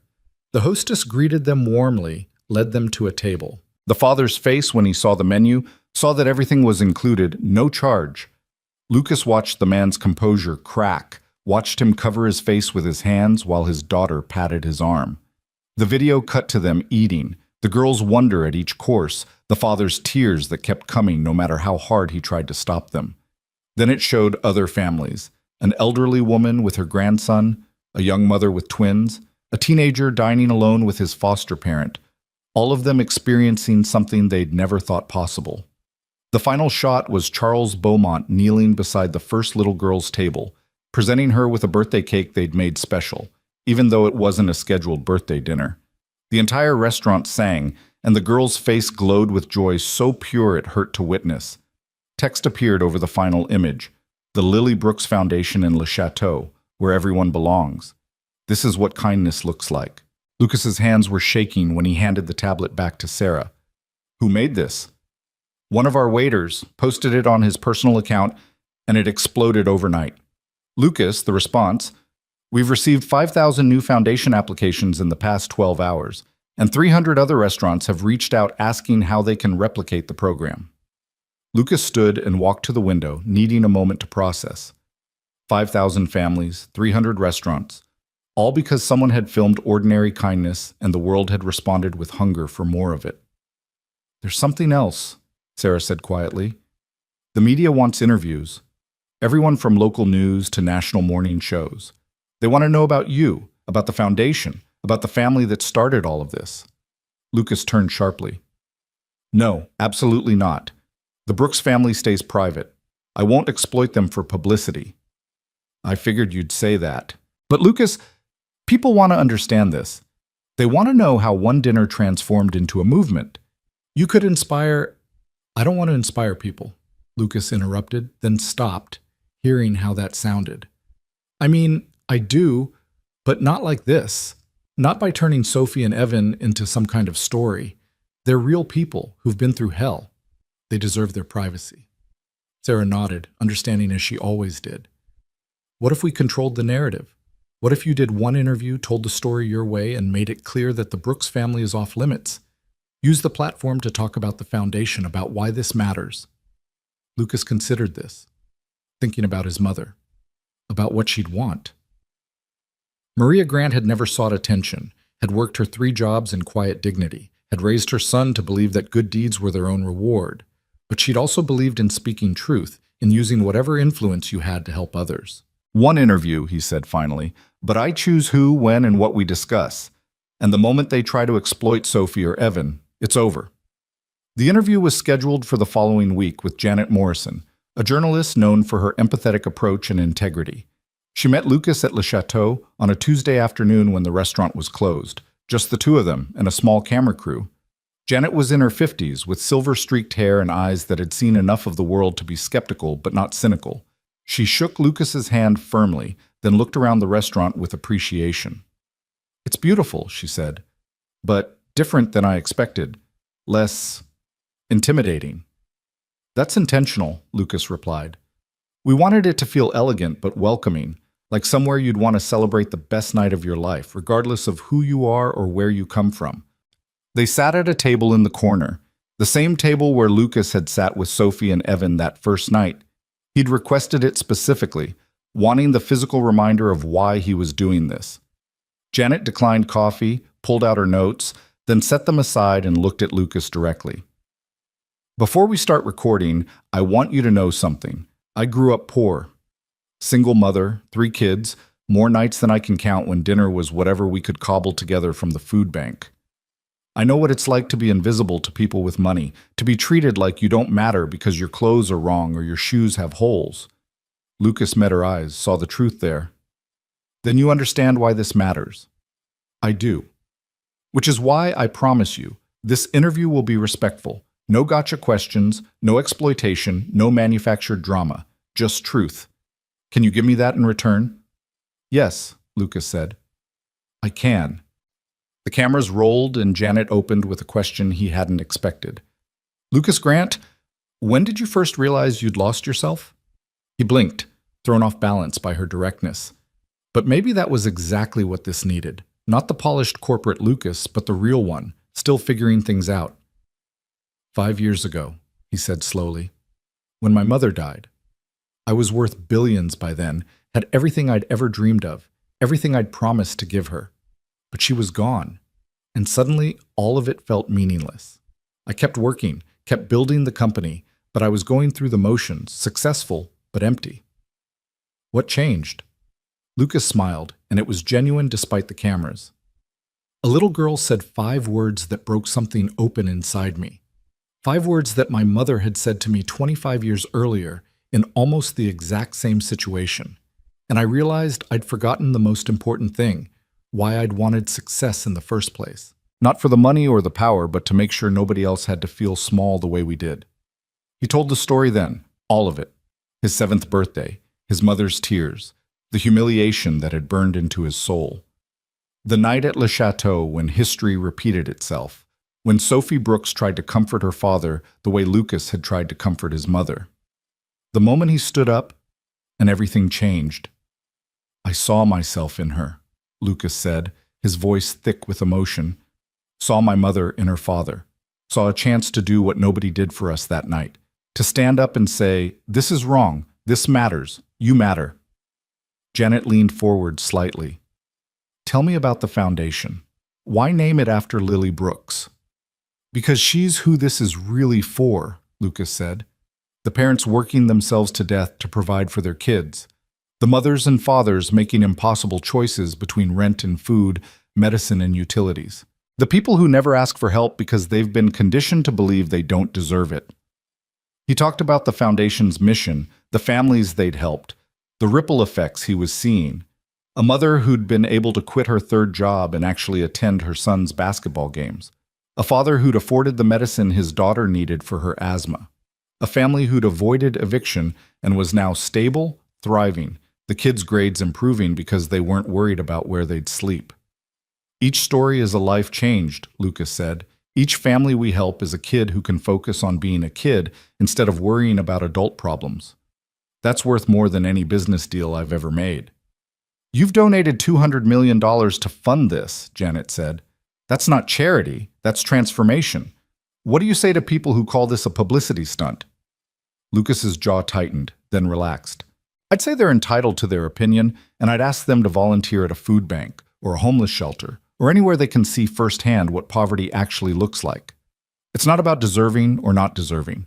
It's about systems that are broken, and people who are struggling despite working harder than most of us can imagine. If they still think it's a publicity stunt after that, then we have different definitions of what matters in life. They talked for over an hour.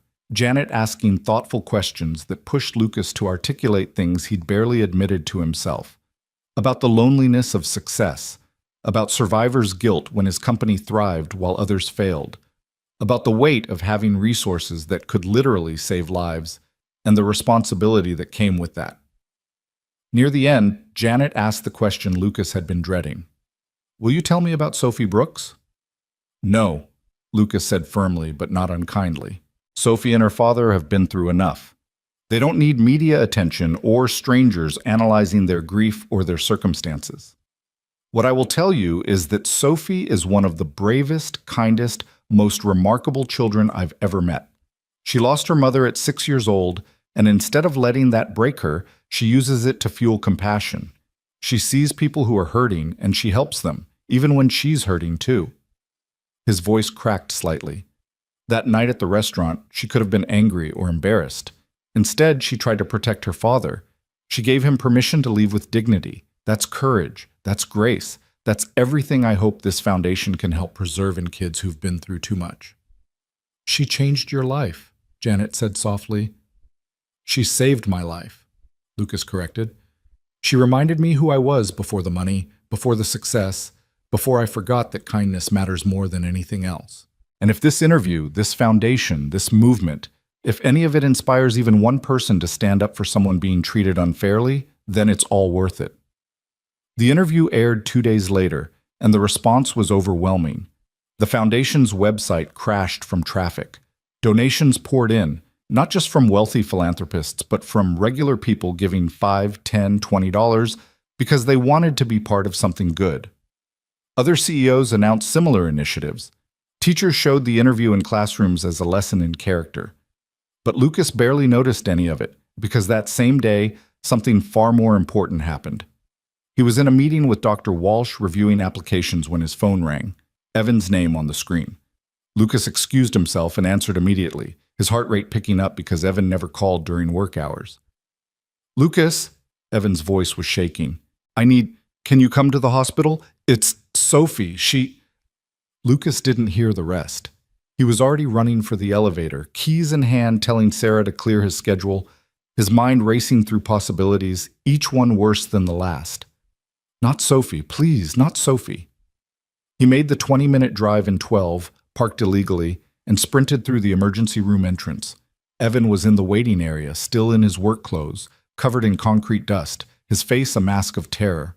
"What happened?" Lucas demanded, grabbing Evan's shoulders. "Is she okay?" "She collapsed at school," Evan said, his voice breaking. "Just fell over during recess. They said she hit her head pretty hard, and they're running tests, and Lucas, what if it's like Emily? What if—" "Don't," Lucas said firmly, pulling Evan into a fierce hug. "Don't go there yet. Sophie is strong. She's going to be fine." But his own heart was pounding with fear, and he found himself bargaining with a God he hadn't spoken to in years. Take anything, the money, the company, the success. Just let Sophie be okay. They waited for 2 hours that felt like 20. Lucas sat beside Evan in uncomfortable plastic chairs, holding his hand the way you'd hold a brother's, both of them too scared to speak much, too desperate for good news to tolerate small talk. Finally, a doctor emerged, a kind-faced woman in her 40s. "Mr. Brooks?" Evan was on his feet instantly. "How is she?" "Is she—" "Sophie is going to be fine," the doctor said, and both men sagged with relief so profound it was physical. "She has a mild concussion from the fall, and we want to keep her overnight for observation, but all her tests came back normal, no signs of anything serious." "Can I see her?" Evan asked desperately. "Of course, she's been asking for you. And for someone named Lucas?" Lucas felt his throat close up. "That's me." The doctor smiled. "She's very insistent that you both be there. Come on."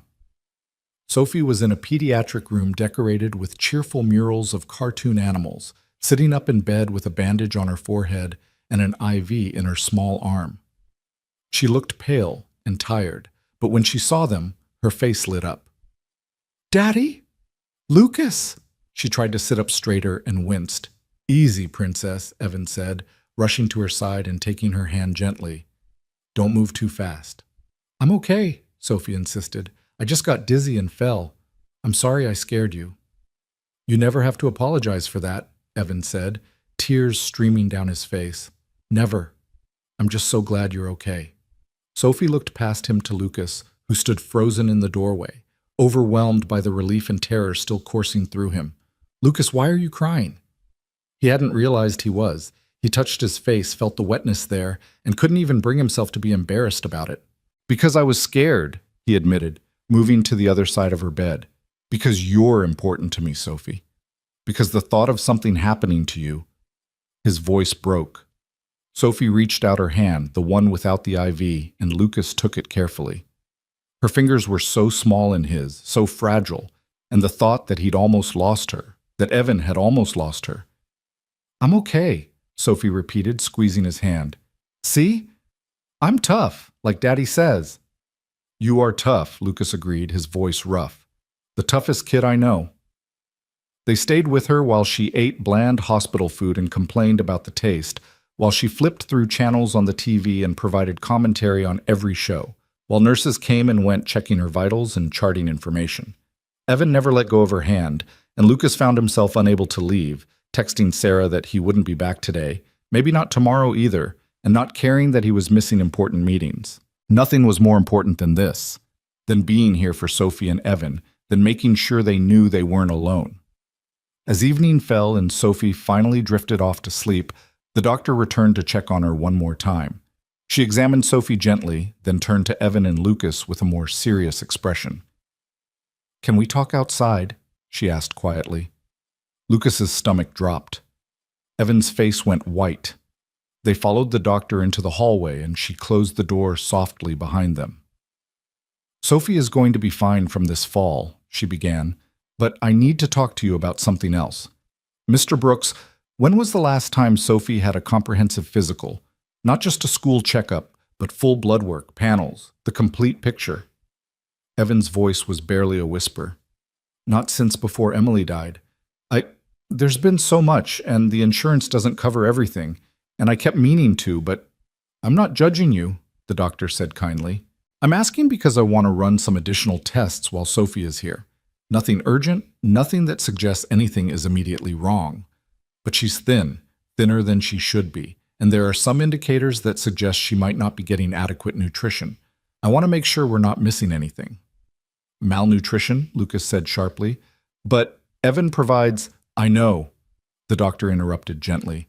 I'm sure he does everything he can. But Mr. Brooks, the truth is that many working families in this country struggle to provide adequate nutrition even when they're doing everything right. The cost of healthy food, the time required to prepare it, the stress that suppresses appetite, it all adds up. Evan had gone very still, very quiet, the kind of quiet that preceded either explosion or implosion. Lucas recognized it because he'd seen his mother wear that same expression when a bill collector called, or when they had to choose between electricity and food, or any of the 1,000 moments when poverty ground you down and made you feel like you were failing. I'll pay for it, Lucas said immediately. Whatever test she needs, whatever treatment, whatever... Lucas, you can't keep... Evan started, but Lucas cut him off. Yes, I can. I can, and I will. This is exactly what the foundation is for, Evan. This is exactly why it exists. He turned to the doctor. Run every test. Do a complete workup. Money is not a factor here. The doctor nodded. I'll put in the orders. We'll have results by tomorrow afternoon. She paused, looking between them. Sophie is lucky to have both of you. Not every child has this kind of support system. After she left, Evan slid down the wall and sat on the floor of the hallway, his head in his hands. Lucas sat beside him, their shoulders touching, and waited. I've been failing her, Evan finally said, his voice muffled.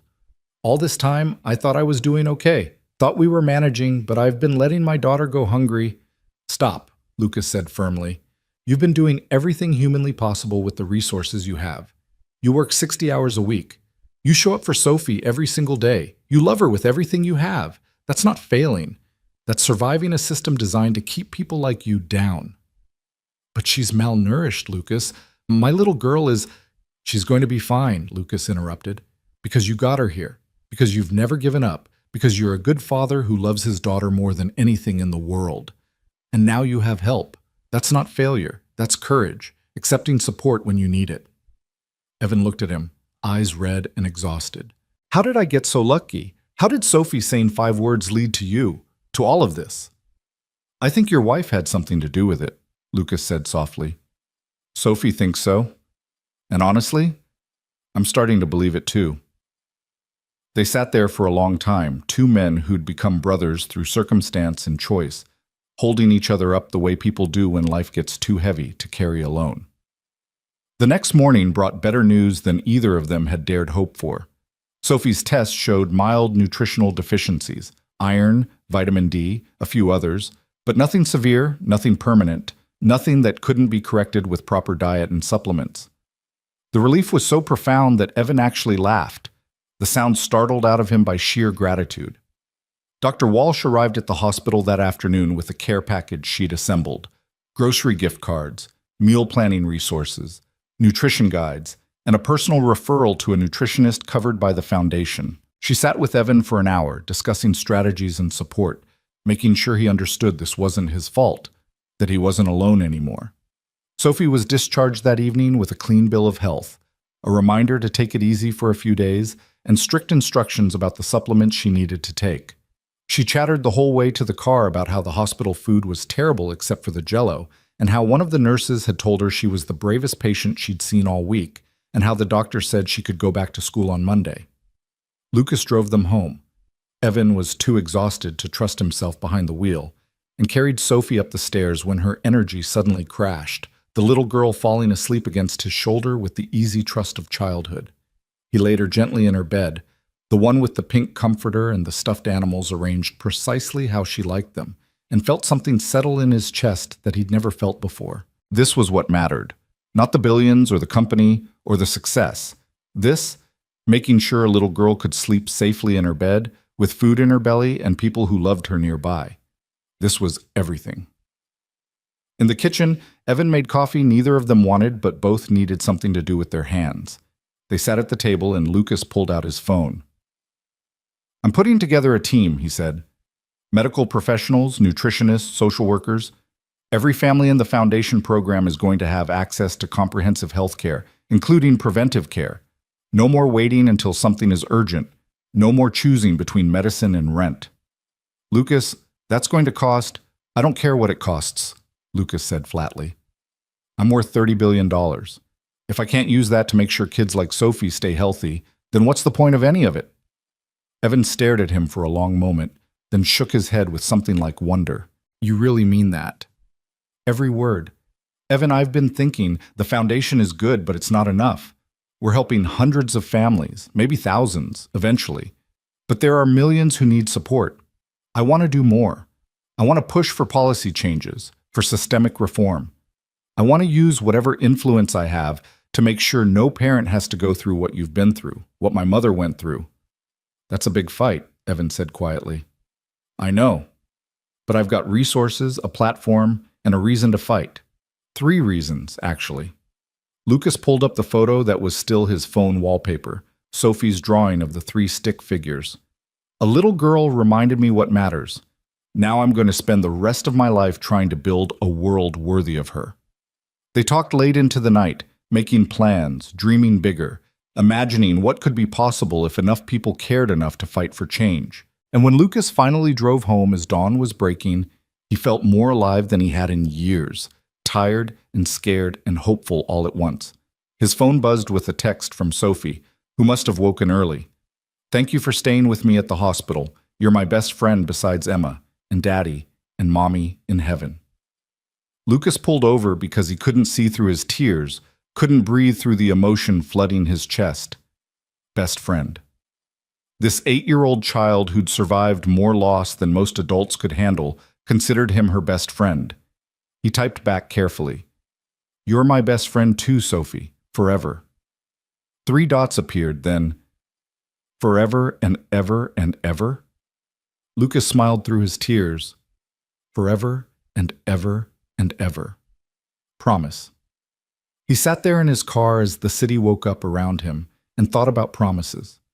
The one he'd made to his mother to never forget where he came from. The one he'd made to Sophie that he'd always be there. The one he was making to himself to use everything he had to fight for people who needed fighting for. And he thought about how one dinner, one moment of standing up when it would have been easier to stay seated, had changed absolutely everything. The man who made my daddy smile. Lucas touched the phone screen, the drawing visible beneath his message thread with Sophie, and felt his mother's presence as clearly as if she were sitting beside him. "I'm trying, Mom," he whispered to the empty car, to the ghost that lived in his heart. "I'm finally doing what you always wanted. I'm using it for good. I'm making it matter." The morning sun broke over the buildings, gilding everything in gold, and Lucas drove toward whatever came next with his heart full and his purpose clear, and the absolute certainty that he was finally on the right path. 6 months after that terrifying night at the hospital, spring arrived in the city with the kind of gentle persistence that made even cynics believe in new beginnings. The cherry trees along Sophie's street bloomed in clouds of pink and white, petals drifting down like snow, and Lucas Grant found himself noticing beauty he'd overlooked for years. The way morning light caught on dewdrops, the sound of children playing in parks, the simple grace of ordinary people living extraordinary lives in quiet ways that would never make headlines. The foundation had grown beyond anything Lucas had imagined that sleepless night after Sophie's birthday. They'd helped over 3,000 families now, providing everything from emergency housing to medical care to educational opportunities. The ripple effects were measurable and profound. Kids staying in school, parents able to work single jobs instead of 3, families stabilizing and then thriving. But Lucas had learned that numbers, while important, didn't capture what mattered most.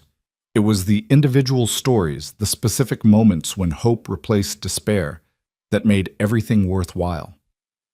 Evan Brooks had become more than just the Foundation's first success story. He'd become Lucas's partner in the work, using his own experience to help guide the program's development. He'd cut back to 40 hours a week at the construction site, the Foundation's assistants making that possible, and spent his newfound time volunteering, talking to other single parents, offering the kind of support that only someone who'd lived it could provide. His presence lent authenticity and credibility that Lucas's billions never could. "You should hire him full-time," Sarah Chen had suggested a month ago, watching Evan comfort a crying mother at a Foundation event. "He's worth more to this organization than any credential or degree could provide." Lucas had done exactly that, creating a new position, Director of Family Outreach, with a salary that finally allowed Evan to breathe without constantly calculating whether they could afford groceries. Evan had cried when Lucas offered it, then laughed at himself for crying, then accepted with the fierce determination of a man who'd found his purpose. Sophie had thrived in ways that made Lucas's chest ache with gratitude. The nutritional deficiencies were corrected. Her grades, already good, had improved to excellent. She joined the school choir and discovered she loved singing almost as much as she loved drawing. And every Wednesday evening, without fail, she'd wait by the window for Lucas's car, then run outside to greet him the moment he pulled up. Her joy so pure and uncomplicated, it reminded him why any of this mattered. But it was a Saturday afternoon in late April when everything came full circle in a way Lucas hadn't anticipated. He was at home reviewing proposals for expanding the Foundation to other cities when his phone rang. The number was unfamiliar, but something made him answer. "Mr. Grant, this is Detective Sarah Williams with the police department. I'm calling about a situation that I think might interest you." Lucas's pulse quickened. "What kind of situation?" "We've arrested a man for running a fraudulent charity operation. He was collecting donations supposedly for homeless families, but keeping the money for himself. The thing is, when we searched his office, we found something odd. A list of names, families he'd apparently researched as potential targets. And Mr. Grant, the Brooks family, is on that list. Evan and Sophie Brooks." Lucas's blood went cold. "What do you mean, targets?" "It looks like he was planning to approach them, pretend to be from your foundation, and scam them out of whatever money or information he could get. We found detailed notes. Sophie's school, Evan's workplace, even information about Emily Brooks's death. It's disturbing, Mr. Grant. This man was clearly planning something." "Where is he now?" Lucas asked, his voice dangerous. "In custody.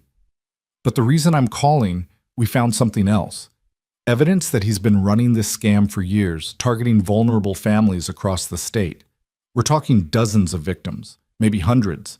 And it appears he specifically targets single parents who've lost spouses, people who are grieving and desperate and more likely to trust someone offering help. Lucas was already grabbing his keys. I'm coming down there. Where are you? 20 minutes later, he sat in Detective Williams' office, looking at files spread across her desk. Photos of families, including one of Evan and Sophie that had clearly been taken without their knowledge, mixed with financial records and handwritten notes that made Lucas's hands shake with rage.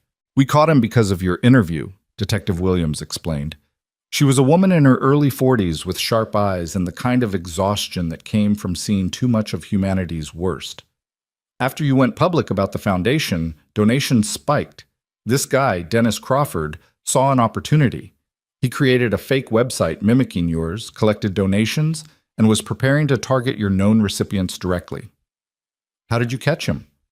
Someone he'd scammed before saw the fake website and reported it. We set up a sting, caught him red-handed. But Mr. Grant, here's the thing. Crawford had very specific information about your foundation's recipients. Information that shouldn't be public. Lucas went very still. You're saying we have a leak. I'm saying someone in your organization or with access to your records has been feeding information to this predator, and we need to find out who before they can do more damage.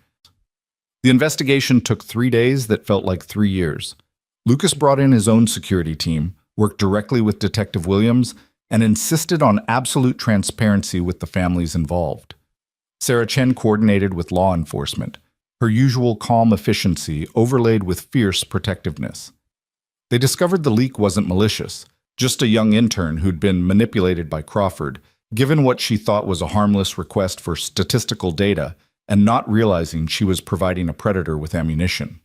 The intern was fired, though Lucas made sure she had counseling and support. Crawford was charged with fraud, identity theft, and a dozen other crimes that would put him away for years. The families on his list were contacted and warned, their information secured, their trust in the foundation reassured through personal visits from Lucas and Evan. But it was the conversation with the Brooks family that Lucas dreaded most. He sat in their living room, their new living room in the modest house the foundation had helped them purchase, where Sophie finally had her own bedroom and Evan had a workspace, and told them everything. Sophie listened with her characteristic seriousness, sitting between her father and Lucas on the couch. When he finished explaining about Crawford, about the photos, about how close they'd come to being targeted again, she was quiet for a long moment. "But we're safe now?" she finally asked. "You're safe," Lucas promised. "He's in jail, and we fixed the problems that let this happen. You're safe." Sophie nodded, then surprised him by climbing into his lap, something she rarely did anymore now that she was getting older, more conscious of being a big kid. She wrapped her arms around his neck and whispered in his ear, "I knew you'd protect us. You always do." Lucas held her close, breathing in the scent of her strawberry shampoo, feeling the weight of her trust like both gift and responsibility. Over her head, he met Evan's eyes and saw reflected there the same fierce gratitude and love he felt. "Always," Lucas whispered back. "I promise. Always." The crisis became a catalyst for change. Lucas implemented new security measures, hired additional staff focused solely on protecting recipient privacy, and created an advisory board that included former recipients like Evan to ensure the foundation stayed grounded in the reality of the families it served. He also went public with what had happened, using it as a teaching moment about the predators who exploited vulnerability and the importance of protecting those seeking help. The response was overwhelming. Other nonprofits reached out to learn from his security protocols. Law enforcement agencies wanted to collaborate on identifying and preventing charity fraud.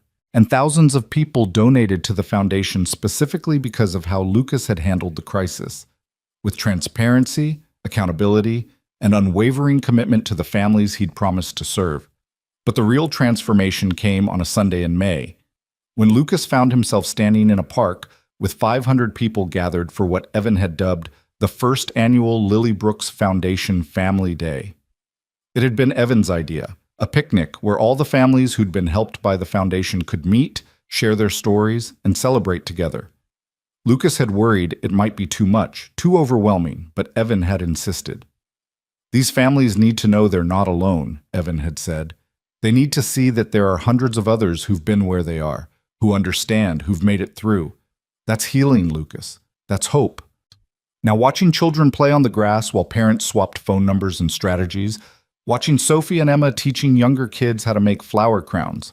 Watching Evan talking with a newly widowed father who looked like he was drowning until Evan put a hand on his shoulder and said, "I know, I've been there. You're going to be okay." Lucas understood what Evan had meant. This wasn't just about money or resources.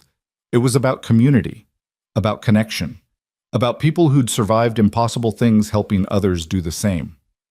Principal Martinez approached him with a woman Lucas didn't recognize, late 30s, with kind eyes and a warm smile. "Mr. Grant, this is Ashley Reeves. Her daughter is in Sophie's class. Ashley, this is Lucas Grant." Ashley shook his hand, then said something that made Lucas's breath catch. "Thank you. Your foundation, it saved us. My husband died 2 years ago, and I was drowning. Couldn't pay rent, couldn't afford my daughter's asthma medication, couldn't see any way forward. Then I got the letter saying we'd been accepted into the program, and—" Her voice broke. "You gave us our lives back."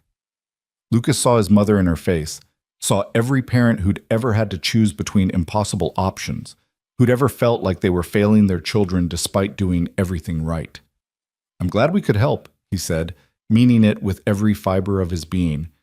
"But you saved yourself. You kept fighting for your daughter. That's what mattered most." "Still," Ashley said, wiping at her eyes, "thank you. And thanks Sophie. She's the one who told my daughter about the foundation, who brought the information home. If it wasn't for her, I never would have applied." After Ashley walked away, Principal Martinez smiled at Lucas. "Did you know Sophie does that? Quietly tells other kids about the foundation when she realizes their families might need help? She's like a little ambassador, spreading the word without making anyone feel bad. It's remarkable."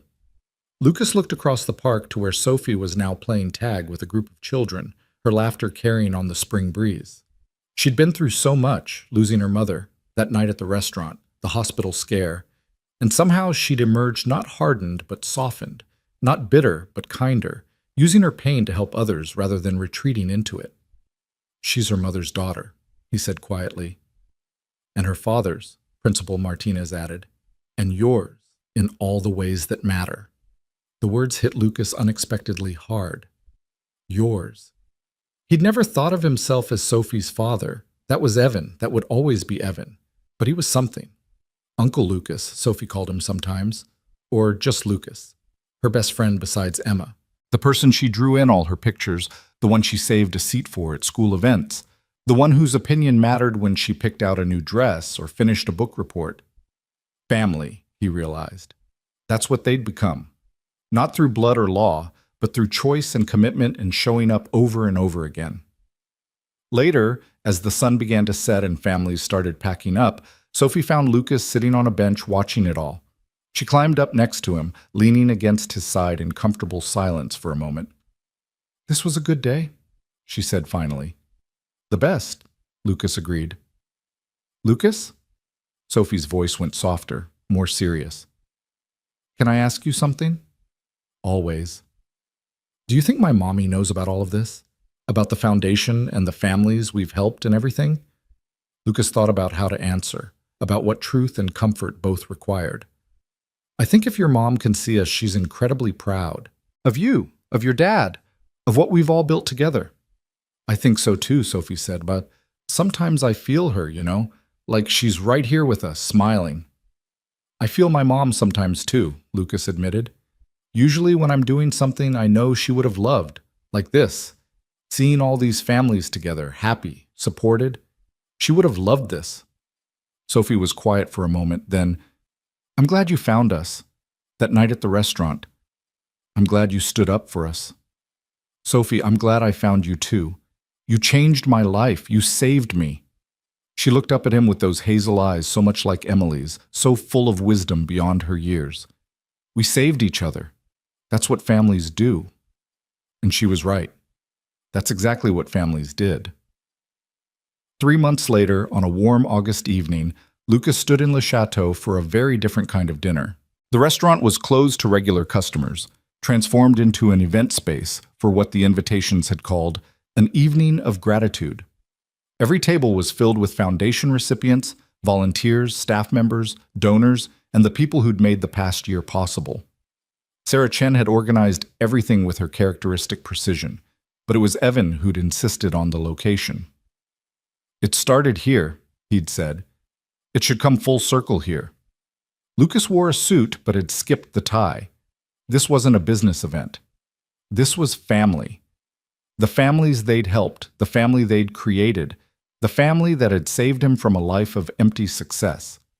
Charles Beaumont, the manager who'd once tried to turn them away, now worked the room with genuine warmth, greeting families who'd participated in the Monday community dinners, ensuring everyone felt welcome. He caught Lucas's eye at one point and nodded, acknowledgement of how far they'd both come, how much they'd learned. When dinner was served, Lucas stood to speak. The room quieted, and he looked out at faces he'd come to know over the past year. Ashley Reeves and her daughter. Maria from the kitchen who'd brought her grandchildren. Marcus Thompson from the early planning meetings. Dr. Walsh who'd worked tirelessly to build the Foundation's healthcare program. And there, at a table in the front, Evan and Sophie Brooks. "A year ago," Lucas began, "I came to this restaurant as a customer. I left as something different, someone who'd been reminded of who I used to be, what I'd forgotten, why any of this mattered." He gestured around the room. "I thought I was successful because I'd built a billion-dollar company, because I had money and power and influence. But I was wrong. Success isn't about what you have. It's about what you do with what you have. It's about who you lift up along the way." He paused, gathering his thoughts, trying to find words adequate to what he felt. That night, an 8-year-old girl said 5 words that changed everything. "It's okay, Daddy, we can leave." Those same words my mother had said to me 25 years earlier, in a different restaurant, when the world told us we didn't belong. And hearing them again, hearing Sophie try to comfort her father the way I'd tried to comfort my mother, something broke open inside me that I'd kept sealed shut since my mom died. Lucas's voice cracked slightly, and he didn't try to hide it. I realized I'd forgotten why I'd wanted to be successful in the first place. Not for the money or the status, but to make sure nobody else had to feel small the way we did. To make sure no other kid had to watch their parent cry because the world was cruel. To build something that mattered more than profit margins or stock prices. He looked directly at Sophie, who was watching him with shining eyes. Sophie reminded me of that. She and her father gave me back my purpose, my meaning, my heart. And from that one moment, all of this grew, the foundation, the community nights, the thousands of families we've been able to help. Lucas pulled out his phone and projected an image on the screen behind him. Sophie's original drawing, the 3 stick figures holding hands. Sophie gave me this that first night. 3 people. A little girl, her father, and a man she'd just met, connected by a moment of kindness. She wrote, "The man who made my daddy smile." But the truth is, she made me smile. She made me feel human again. She gave me back something I'd lost when my mother died. The ability to care about something bigger than myself. He clicked to the next image, a photo from earlier that day. 500 people in a park, families laughing and playing, children running through grass, parents supporting each other, community, connection, hope. "This is what success actually looks like," Lucas said. "Not balance sheets or quarterly earnings. This, people helping people, kindness rippling outward, second chances and new beginnings. Kids who can focus on being kids because their parents have support. Parents who can actually parent instead of just surviving." He clicked through more images. Families in their new apartments, kids receiving medical care, parents at job training programs, children at school with supplies they needed. Each photo represented a story, a life changed, a moment when someone had felt seen and valued and supported. "We've helped 3,000 families this year," Lucas continued. 3,000. And every single one of them is someone's child, someone's parent, someone who matters, someone who was working hard and just needed a little support, a little hope, a little reminder that they're not alone. He turned off the projector and looked around the room. "My mother, Maria Grant, worked 3 jobs to raise me. She never complained, never made me feel poor, never stopped believing I could be anything I wanted. When she died 5 years ago, I had everything I'd promised to give her, except time. I couldn't save her. I couldn't give her the rest she deserved. I couldn't make up for all those years of exhaustion and struggle. Lucas's voice broke completely now, and he had to pause, breathe, gather himself. Evan was crying. Sophie was crying. Half the room was crying. But maybe I can save someone else's mother, Lucas continued, his voice rough with emotion. Someone else's father. Maybe I can make sure some kid doesn't lose their parent to stress and overwork and a system that values profit over people. That's why we do this. That's why it matters. That's why I'll spend the rest of my life fighting to make sure every family has what they need to not just survive, but thrive. He raised his glass. To Lily Brooks, who I never met, but who raised an incredible daughter and loved an incredible man. To Maria Grant, who taught me that kindness matters more than money. To every parent in this room who's fighting to give their children a better life. And to Sophie, the little girl who saved a billionaire by reminding him what it means to be human. The room erupted in applause and tears and the kind of emotion that comes when people recognize truth. Sophie was on her feet, running to Lucas, and he caught her as she threw herself into his arms. "I love you," she said against his shoulder, loud enough for everyone to hear. "Yeah, you're my family." "I love you too," Lucas said, not caring that everyone was watching, that his carefully constructed professional image was cracking open to reveal something real and messy and beautiful. "You're my family too, forever." Evan joined them, and the three of them stood there, the construction worker, the billionaire, and the child who'd brought them together, while everyone in the room witnessed what grace actually looked like. The rest of the evening was a blur of conversations and laughter and stories shared. Lucas talked with families about their progress, celebrated their victories, listened to their ongoing struggles, and made mental notes about how the foundation could better serve them. He watched Evan move through the room with the easy confidence of someone who'd found his calling, watched Sophie play with other children who'd become her friends through the foundation's events. And he thought about his mother, about how she'd have loved this, would have been in the kitchen helping prepare food, would have made sure every person felt welcomed and valued, would have found joy in seeing her son finally using his success for something that mattered. Near the end of the night, as families began to leave, Marcus Thompson pulled Lucas aside. "You know what you've started here, don't you? This isn't just a foundation anymore. It's a movement. Other cities are watching. Other billionaires are asking how they can replicate it. You're changing the conversation about wealth and responsibility." "I'm just trying to do what my mother would have wanted," Lucas said.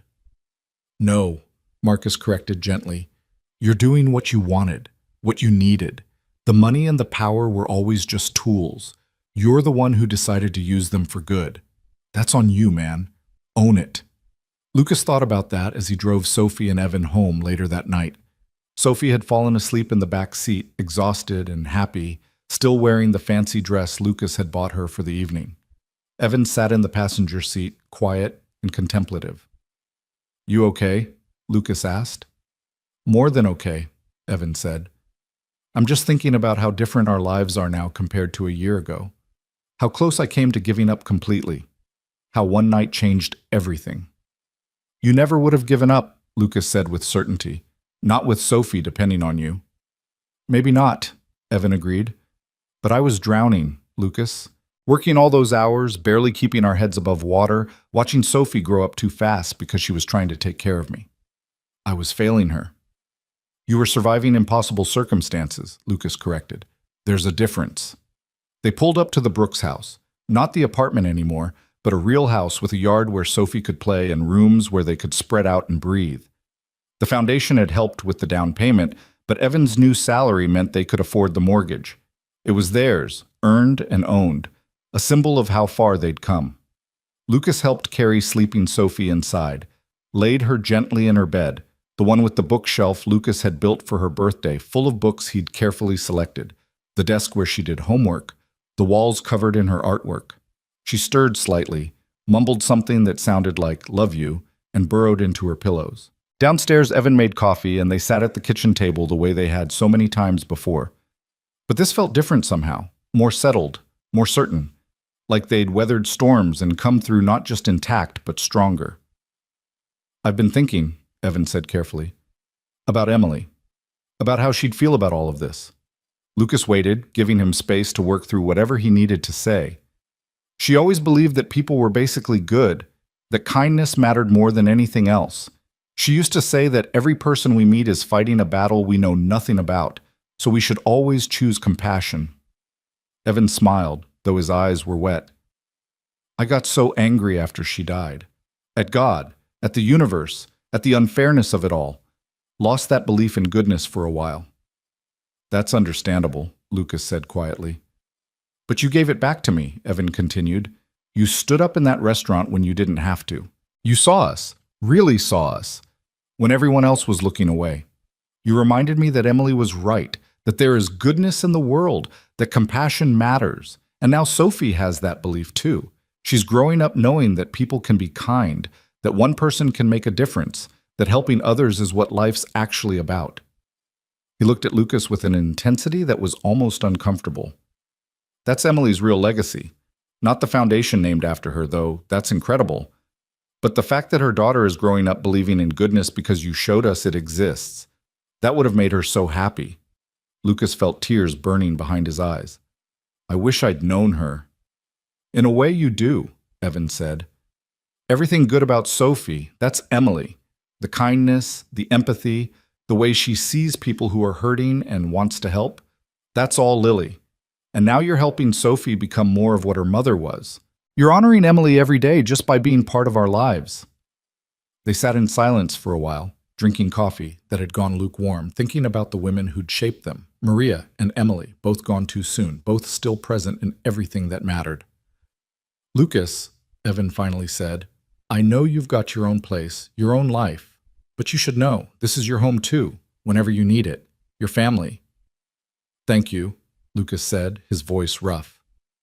That means more than you know. He drove back to his penthouse as the city slept, and for the first time since his mother died, the space didn't feel empty, because he wasn't alone anymore. He had family, chosen family, but family nonetheless. He had purpose that went beyond profit. He had a little girl who called him her best friend, and a man who'd become his brother, and a foundation full of people who depended on him, showing up, doing the work, fighting the good fight. In his office, surrounded by photos of foundation families and Sophie's artwork and news articles about their growing impact, Lucas opened his laptop and started writing. An op-ed about wealth inequality, a proposal for policy changes, a plan to expand the foundation to 10 more cities. The work was endless, but it was good work, meaningful work, the kind his mother would have been proud of. His phone buzzed with a message from Sophie.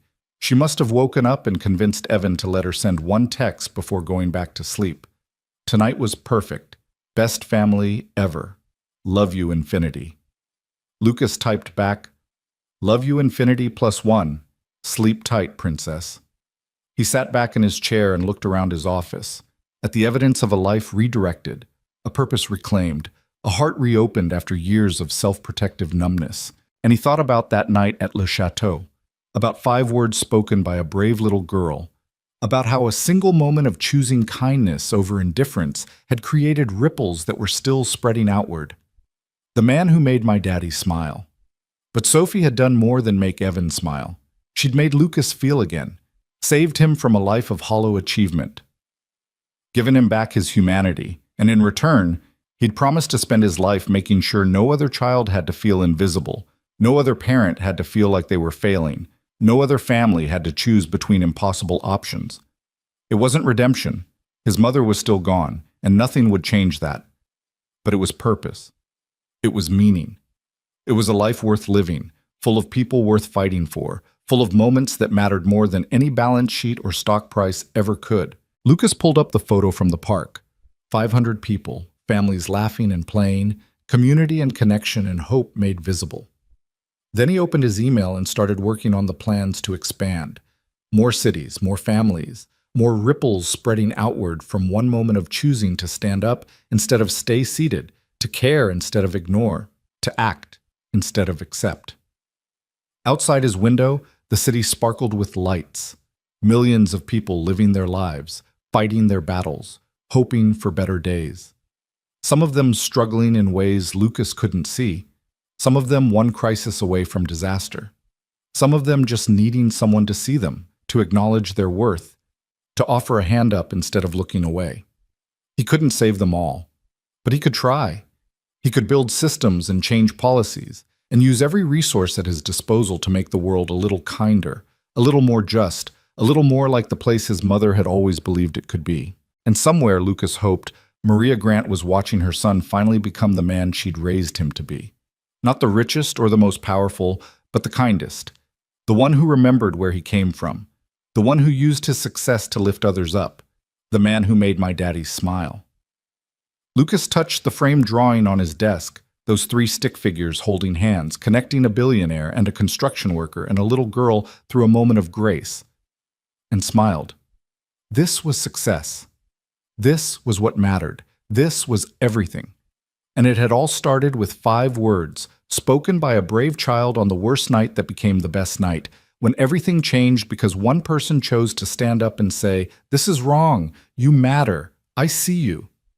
5 words that saved a life, that saved thousands of lives. 5 words that changed the world.